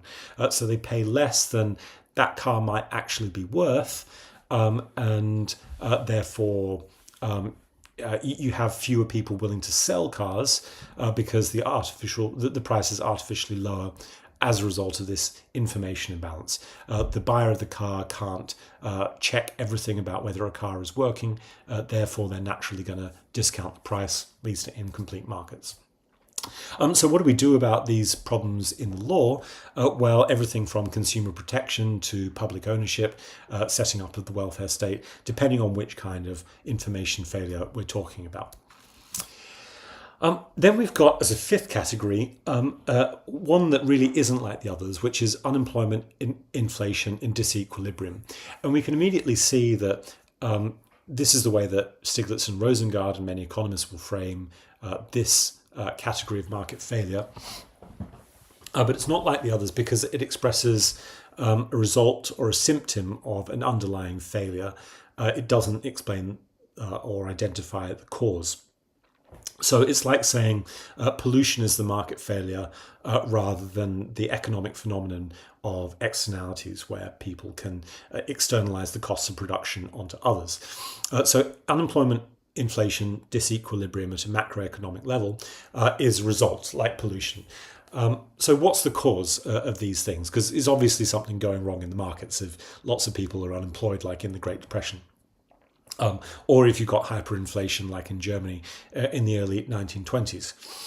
First cause of unemployment is simply the lack of aggregate investment from government or the private sector, but primarily government. So if you've got less investment in jobs, then you're not going to have everybody in jobs. And really it's as simple as that. We can talk about this, and we will talk about this more when we do banking. But lack of jobs comes from lack of investment. That can be from the public or private sector. But if we're saying that these as market failures and what the role of the government is, it's the government failing to step in and resolve unemployment. Unemployment might follow from a boom and a bust. Often booms in stock markets are created by over-speculation, and when people realize that the assets that they're holding are not worth what they thought they were, then there can be a collapse in the market price, a bust, and that could lead to a restriction of credit, decline in private investment, which knocks on into unemployment. So that's a major reason why you have unemployment shocks.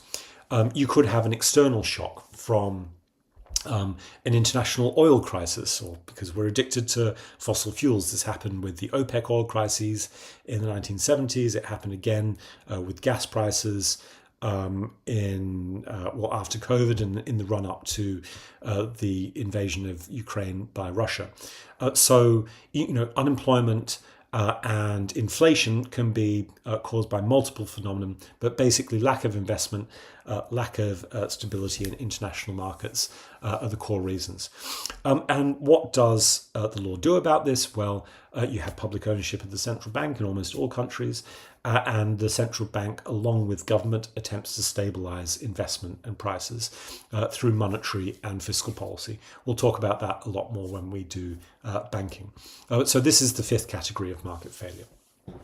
But then there are failures that Stiglitz and Rosengard and other economists don't put into their typical list of market failures. And I think the biggest one is unequal bargaining power. This is used as a concept to justify labour rights, consumer protection, tenancy rights, you name it. And unequal bargaining power is also a sort of larger concept that overshadows, if you like, monopoly. Monopoly is an acute kind of unequal bargaining power. And there's a long tradition of a long understanding of unequal bargaining power in political economy and economics literature, starting with Adam Smith. He identified the ability of employers to hold out longer than workers in any negotiation because the worker has fewer resources, they have less property.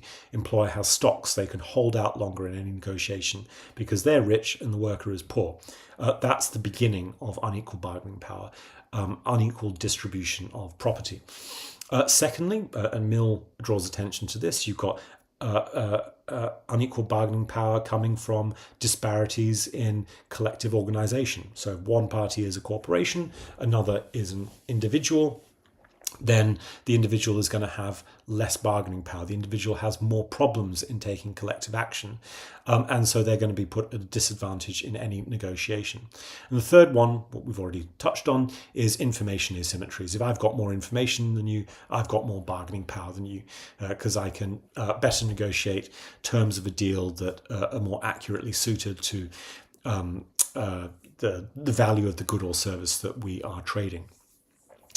Now, economists like Ronald Coase and a number of others, particularly from the Chicago School, say none of this matters for markets. Markets don't fail if there is unequal bargaining power because it only affects the distribution of income or wealth between the two parties to the contract. It doesn't affect the allocation of resources, at least in a transaction cost-free world, says Ronald Coase. Go away and read about that. It takes a bit of time to explain. And it doesn't affect the production of goods or services. It only affects distribution of wealth. And so it's not an efficiency problem. It's therefore not a market failure problem. Markets can be efficient regardless of bargaining power. It's only a distribution problem. And we can solve that in other ways, not by tampering with markets.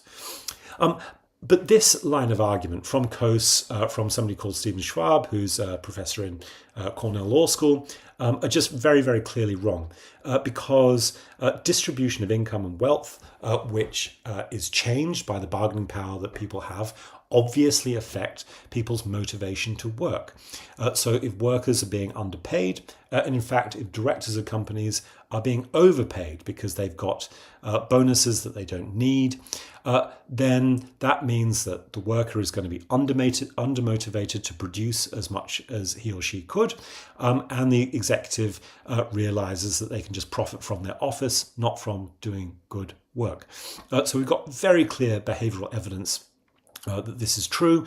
It's also a running theme in most political economy literature, most economics literature over the 19th century and early 20th century.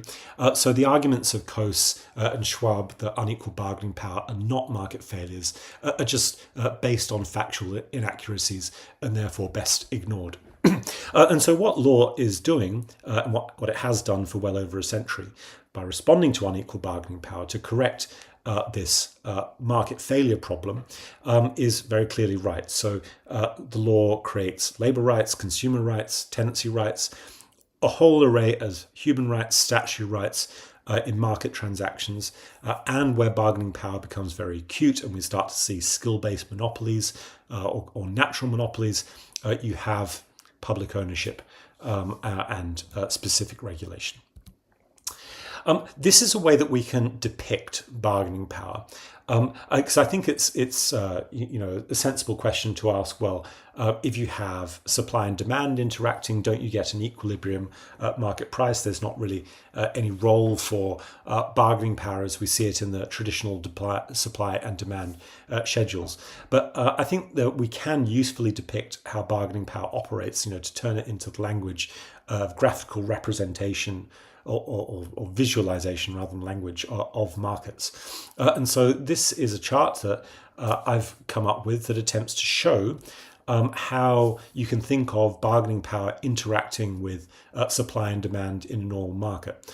So, there might not be much room for bargaining power in a very competitive market like for corn, which Fleming-Jenkin with his original supply and demand graph was representing.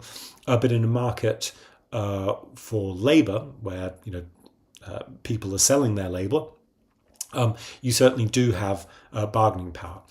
So what this chart shows is that in the downward sloping line, you've got demand for labour, and in the upward sloping line, or I should say space, you've got the supply of labour. And where they overlap in the diamond in the middle is where you've got room for bargaining. And this very simply represents that if I'm selling my labour, if I'm a worker, then there is a minimum price that I'm willing to accept. And if you are buying my labour, if you're an employer, there is a maximum price which you're willing to pay. And so if there's room for a bargain, it will take place between these spaces, up or down, and we can represent these boundaries, which I think is much more realistic for all markets. It's just going to be a narrower space or a wider space, and depict how bargaining power operates. And I think that this is also useful for conceptualizing the notion of legal intervention, because let's say a regulator or the law says that there is, for instance, a minimum wage required to be paid. The argument from Milton Friedman and others like him would be that the minimum wage, if it's set above the market price, will always create unemployment. Either it's set low enough to be irrelevant, or it is having some impact, and then it always creates unemployment. But we can see that that's very just plainly wrong, because, for example, if you set a minimum wage somewhere within the diamond here, then it is well within the ability of employers to pay. It just means that the wage won't be paid at the lowest possible price. It can be higher before any employers have to get rid of jobs, create unemployment. So that's a way that you can depict bargaining power sitting very comfortably within economic theory. And another category of market failure, which isn't in the standard list given by Stiglitz and Rosengard, is behavioral irrationality. So this goes beyond asymmetries of information. It goes beyond information failures in complete markets, because we understand from behavioral economics and behavioral psychology that people don't always act and don't make decisions in a way that is sensible. Daniel Kahneman, in his book called Thinking Fast and Slow, explains the way our brains work as if they have two systems of thought. We've got a fast system one mode of thinking, which we use to make sort of snap everyday decisions. I go into a supermarket. Do I want the 3 for the price of 2 offer on my cans of tomato soup? Do I take it or not? So I apply a rule of thumb, which, in the same situation, I might have thought about it before. And my system one thinking is, I made this decision before. This is what I normally do in these situations. And that's the system that I deploy to get through every day. Because, if we thought about things slowly and deliberatively, and this is our system 2 mode of thinking, many, many decisions in daily life would just take too long. Okay, so we've got these two systems. And basically what Kahneman and other behavioral economists have found and have tested is that system 1 is completely irrational. System 2 can be much more rational. And also, as Kahneman points out, corporations and commercial decisions and institutions can embed rationality in their processes. Rules that develop through institutions can be much, much more rational than a human being ever would be. And that's another reason why corporations are able to take advantage of individual consumers in a much, much more systematic way than, let's say, ordinary shop market sellers that are individuals. So rationality can be better embedded in institutions. Right. So what are the law's responses? Well, really the same thing as information failures. You have consumer protection rules, disclosure rules in stock markets, public health, social security, rules to prevent ruthless market actors from taking advantage of human beings' perfectly normal irrationality. Now, as I said at the start, we can characterize, and I think that you've seen at the end of each of these, we can characterize market failures as really being legal failures. Because if markets are law, all we need to do is change our focus slightly, come at it from the other end, and then we can start to understand better where markets will succeed. So, if we just run through the list again to recap, failures of competition are really flowing from unjustly inflicting economic loss or productive property being held without responsibility. Public goods are undersupplied where people do not have adequate duties to contribute to their cost. Externalities persist if tort, criminal law and tax law are not working or if they're a bit useless.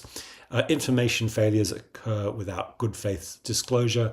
Unequal bargaining power can be abused from standard rules of property or contract without proper responsibility attaching. And irrational decisions can be exploited in the absence of proper rights. So market failures identify a phenomenon.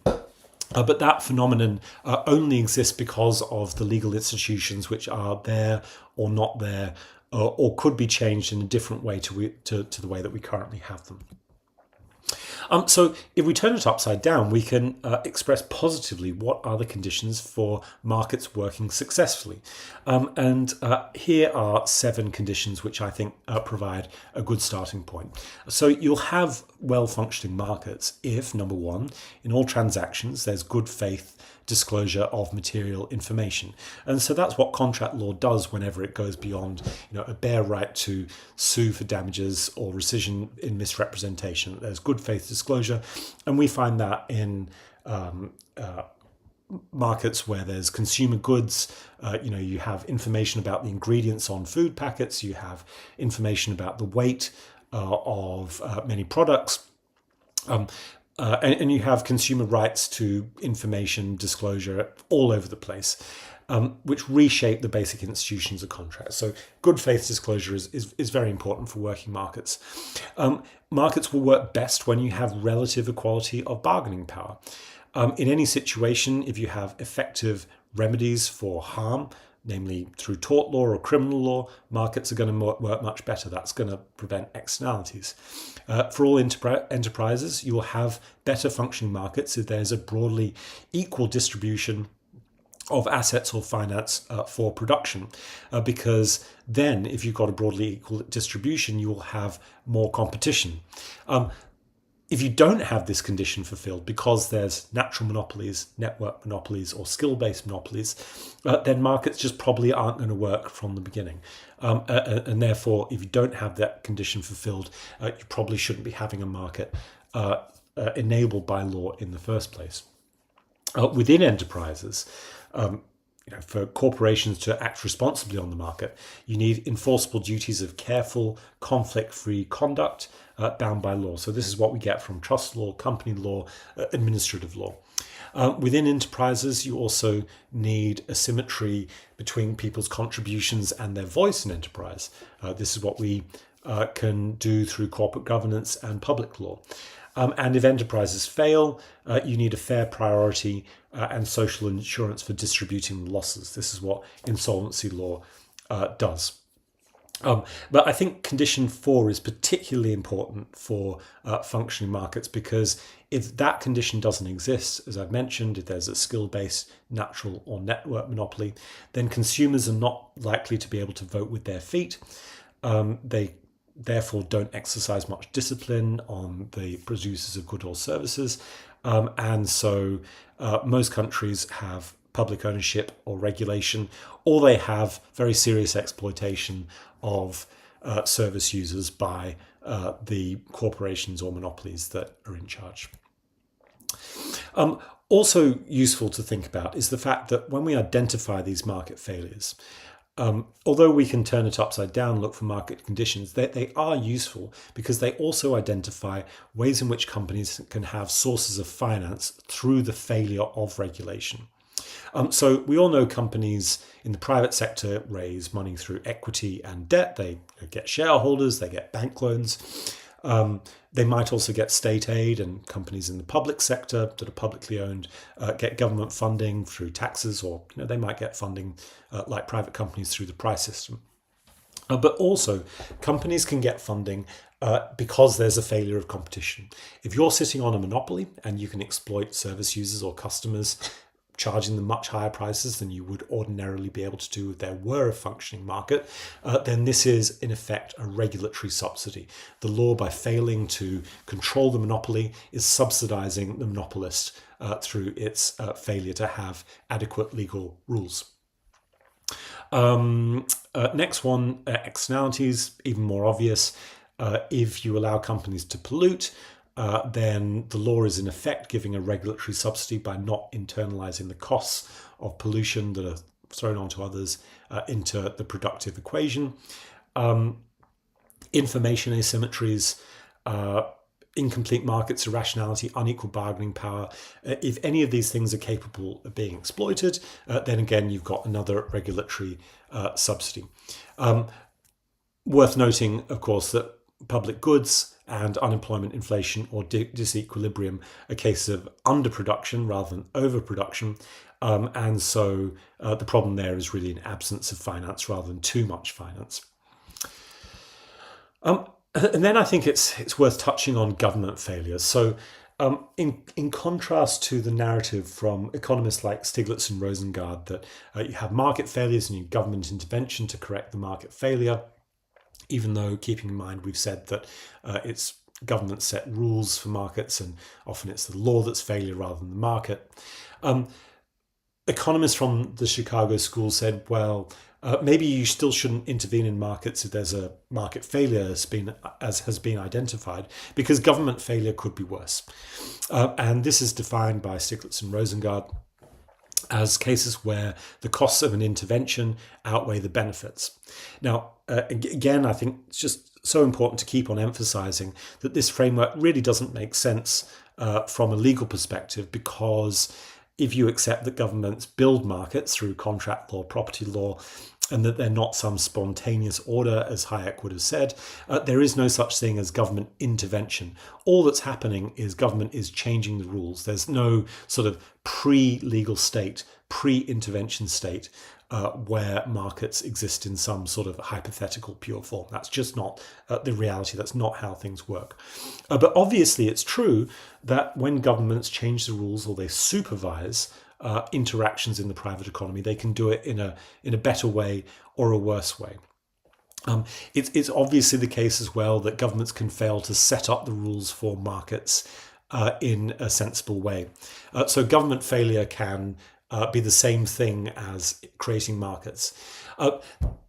But if you are a government that is publicly owning an industry or regulating an industry in a sector-specific manner, fixing prices, fixing standards, then it's true that governments can fail to do the job properly.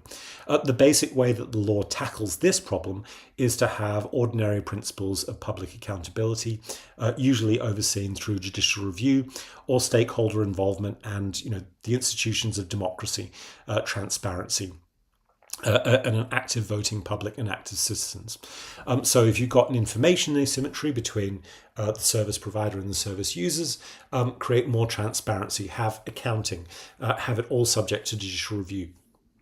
If there's problems of conflicts of interest or public bodies being corrupt, then you've got to tighten the duties, ensure that there's proper judicial oversight, ban bribes, make sure that people operate in a system of transparency, and that citizens are active and involved in their communities in making sure that good people are put in charge of public functions in the first place.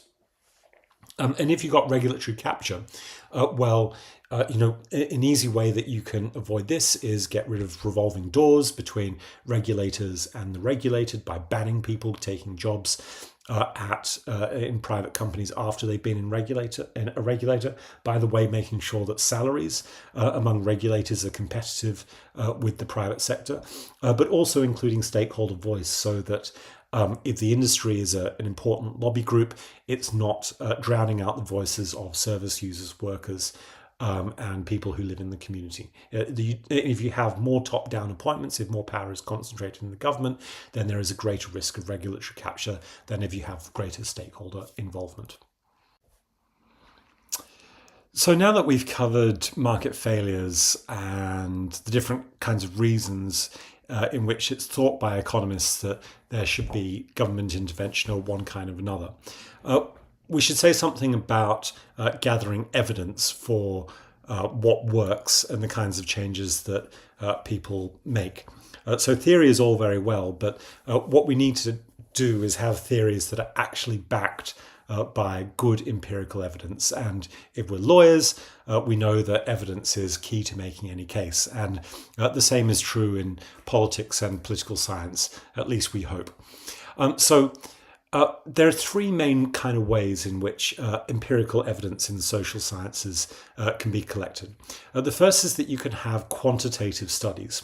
And what this does is, if you're doing a quantitative study, you're gathering data, for instance, on a phenomenon like what's life expectancy, and you're performing statistical analysis with the thing that you're interested in and other variables.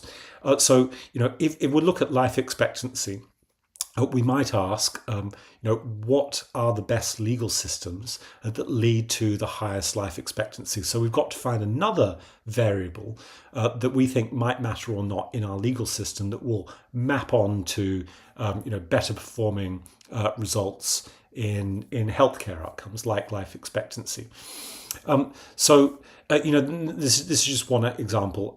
One of the first major attempts to do quantitative studies that combined law and economics was with a group of people who worked through the World Bank. They were financial economists, Laporta, Lopez, Schleifer, and Vishny.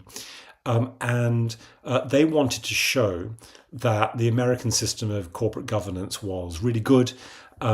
And they had a theory that, well, if you've got wide stock markets where stocks are very dispersed, then it was likely that's better. They said, more stock markets, dispersed stock markets are better than when you have stocks that are held closely by a few big block shareholders. Those sorts of stock markets are better, and they thought that would result from there being better minority shareholder protections in the law, as they perceived them to exist in the United States, and particularly in Delaware at the time. So they went around collecting lots of data on what they said was laws around the world on minority shareholder protections, and then they tried to show that better minority shareholder protection led to more dispersed stock markets. Now, this was really the beginning, and the difficulty was that they had a lot of errors. Their method was not actually looking at the law. They relied on surveys and questionnaires of other financial economists for how good it was perceived that minority shareholder protections were, good or bad. And they gave it a rank, and they did it poorly, and almost certainly the idea of dispersed stock markets has nothing to do, or very little to do, with good minority shareholder protections. But it set off this trend of what we now call lexiometrics, where you look at laws around the world and you try to map changes in the law onto changes in social or economic variables. Worth mentioning, I suppose, just quickly, that the real reason why you have very dispersed and very big stock markets is simply because of the amount of occupational workers' pension capital that goes into the stock market. That is the number one reason why you have big stock markets like in the UK and the US. And that is usually the case because there is a low or minimum floor system of social security or state pensions.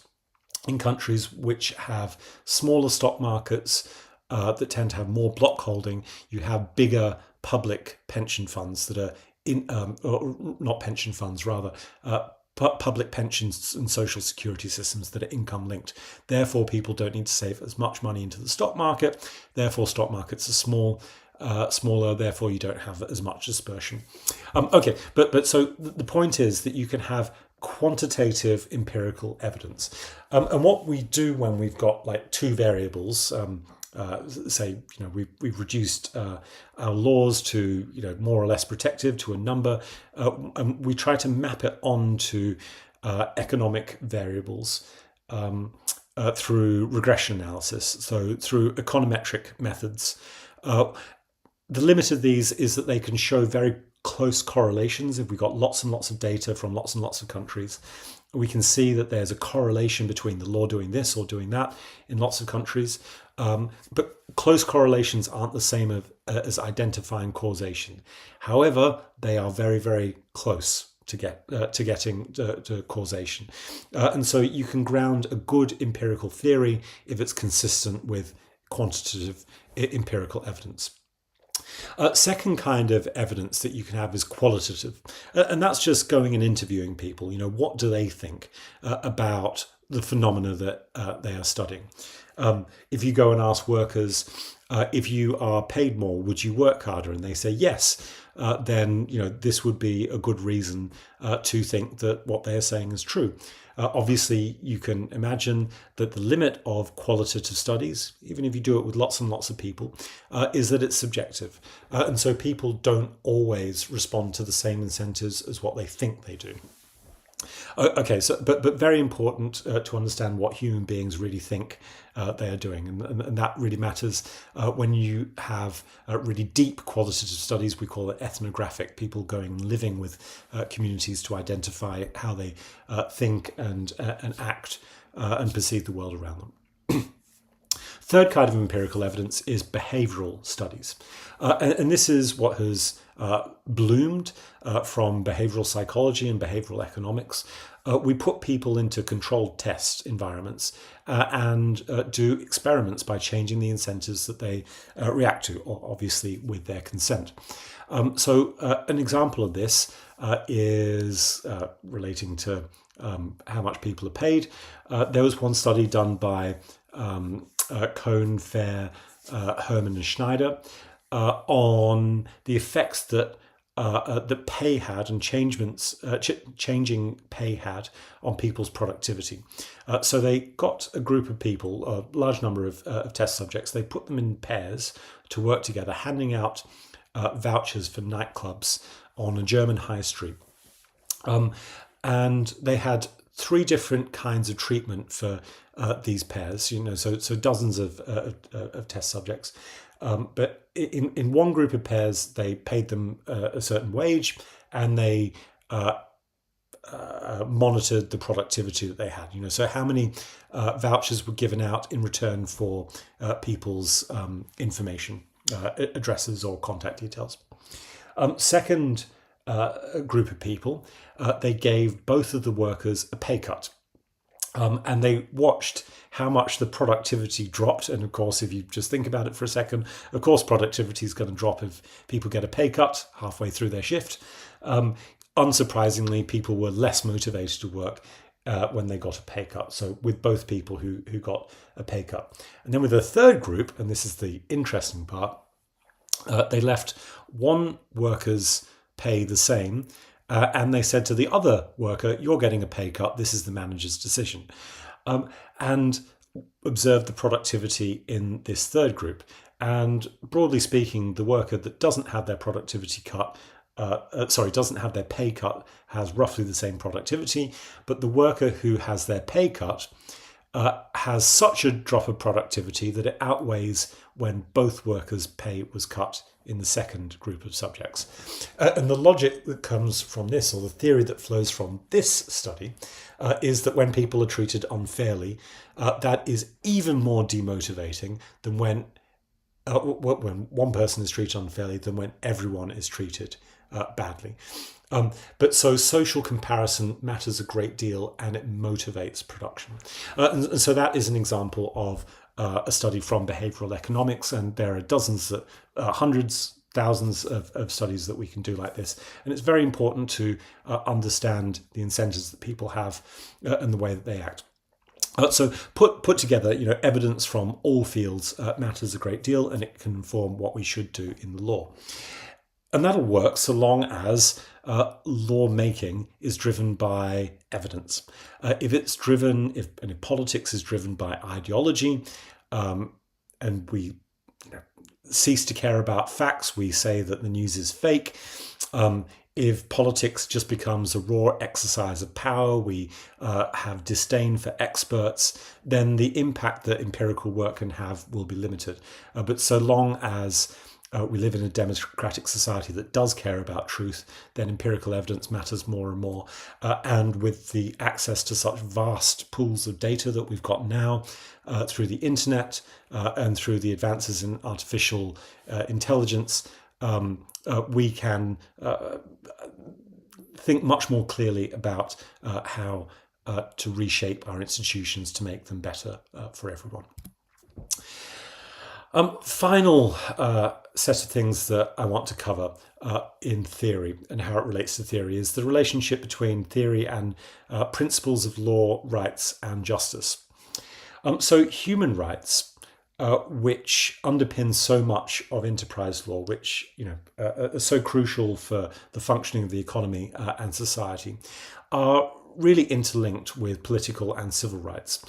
Sometimes it's said that political and civil rights came first, economic and social rights are like a second generation of rights, and cultural and environmental rights come third. That is historically inaccurate. Conor Gearty, in his Clarendon book on civil liberties, 2007, explains this very well, that social and economic rights developed hand in hand with civil and political rights and all the others. We only have to look back a tiny bit to see that the movement for political democracy went hand in hand with trade union freedom and the movement there. The movement for public services, social security, funded through income tax, went hand in hand and at the same time, or even preceded, the movement for women's suffrage. And all rights are interconnected. They are indivisible, as human rights lawyers would say, because without social and economic rights, many civil and political rights become empty or harder to exercise. If you don't have a right to health and you're going to die, well, your right to a fair trial might not seem quite so pressing. On the other hand, you wouldn't want to suggest that civil and political rights mattered less. So I might have the right to a job. I might have the right to healthcare, but if I live in an authoritarian society where I can't vote for my leaders, I don't feel that I have autonomy over my life, then the autonomy that social and economic material resources give me might not seem that worthwhile at all if I can't be the person that I want to be and grow up in a community that is free. Okay, so that I think is an important point about thinking of social and economic rights and how they interact with civil and political rights. And this matters because human rights of all kinds come into national law. They might be explicitly incorporated through statute. They might be indirectly required to be incorporated through statute, and that's the case with the Human Rights Act 1998 in the UK. So all the rights that we see in the European Convention on Human Rights, the right to privacy, freedom of expression, the right to freedom of association, have to be interpreted into national law, even if Parliament looks like it said something different. Words of a statute have to be reinterpreted to match the rights in the European Convention so far as possible.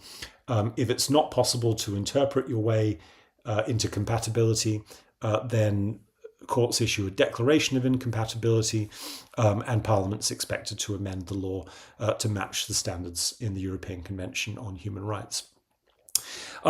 That's only one international instrument. The ECHR really only goes so far as civil and political rights, although some go into the social and economic, the right to freedom of association, the right to property in Article 1 and Protocol 1 in particular. And there's a longer list of social and economic rights in the International Covenant on Economic, Social and Cultural Rights, which comes from the Universal Declaration. So what's the relevance of these? Well, they haven't been enacted in international law. There's no Human Rights Act, but it is expected, and there is binding authority from our courts, in particular a case called Sard in the Court of Appeal that says, according to Lord Phillips, that that national law should be interpreted compatibly with international law. And you see the same thing being put into practice by the Supreme Court in Hunger and Allen, amongst many other cases. International law is an interpretive tool for national law. So that's why human rights matter, even if they haven't been directly implemented through a statute. They still should be interpreted. Our law should be interpreted compatibly with international human rights. And then there's the concept of justice, because this is really important to resolve conflicts amongst human rights.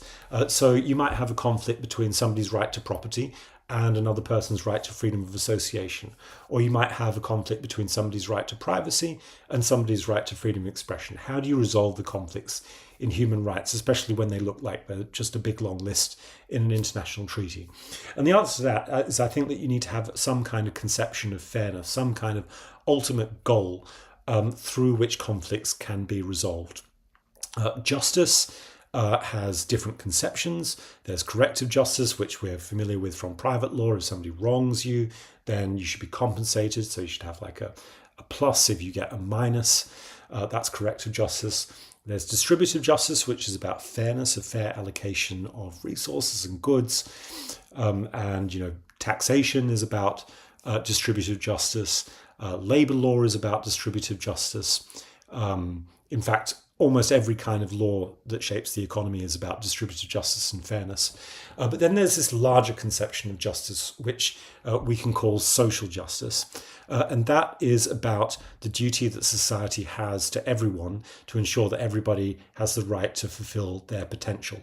So not just distributing or correcting what's already there, but a creative justice, which means that human capacity can expand, that there's innovation, that we move forward as a human species. And this is the duty that we owe as a society to one another to achieve for ourselves and everyone else.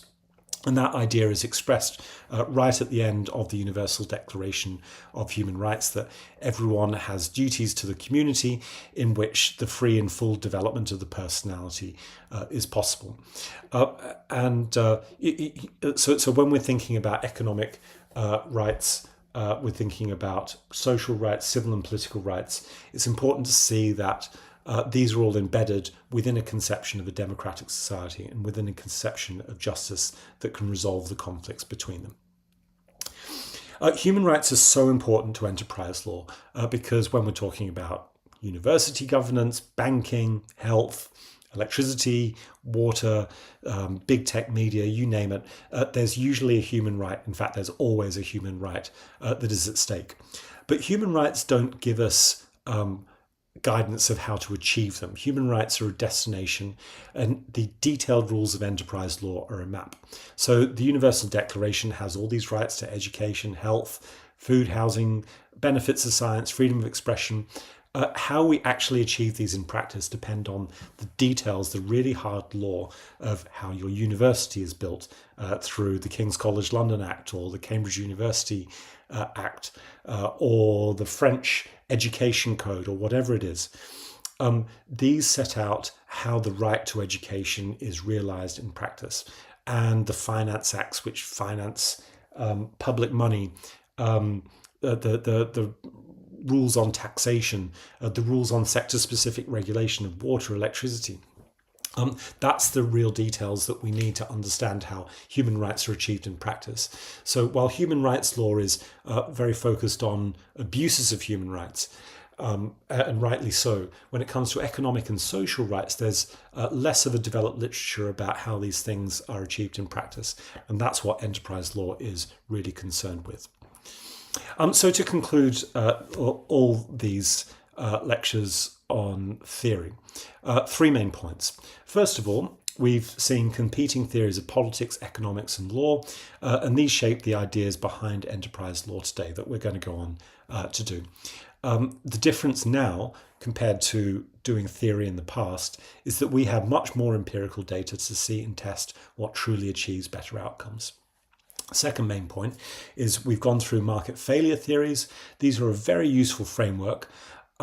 Their presence of market failure usually means that there's a regulatory subsidy, so that's a mechanism of finance for enterprise. But we need to understand as well that market failures are really legal failures. They only exist because the law allows them to. And thirdly, empirical research matters if politics is democratic and not being hijacked by despots and authoritarians or big money groups that completely reject evidence. And interestingly, as we're going to see throughout the course, enterprise law is one of the main ways that these problems of big money taking over politics and authoritarianism and the descent into authoritarianism can be tackled and stopped. So lots more to do in the future.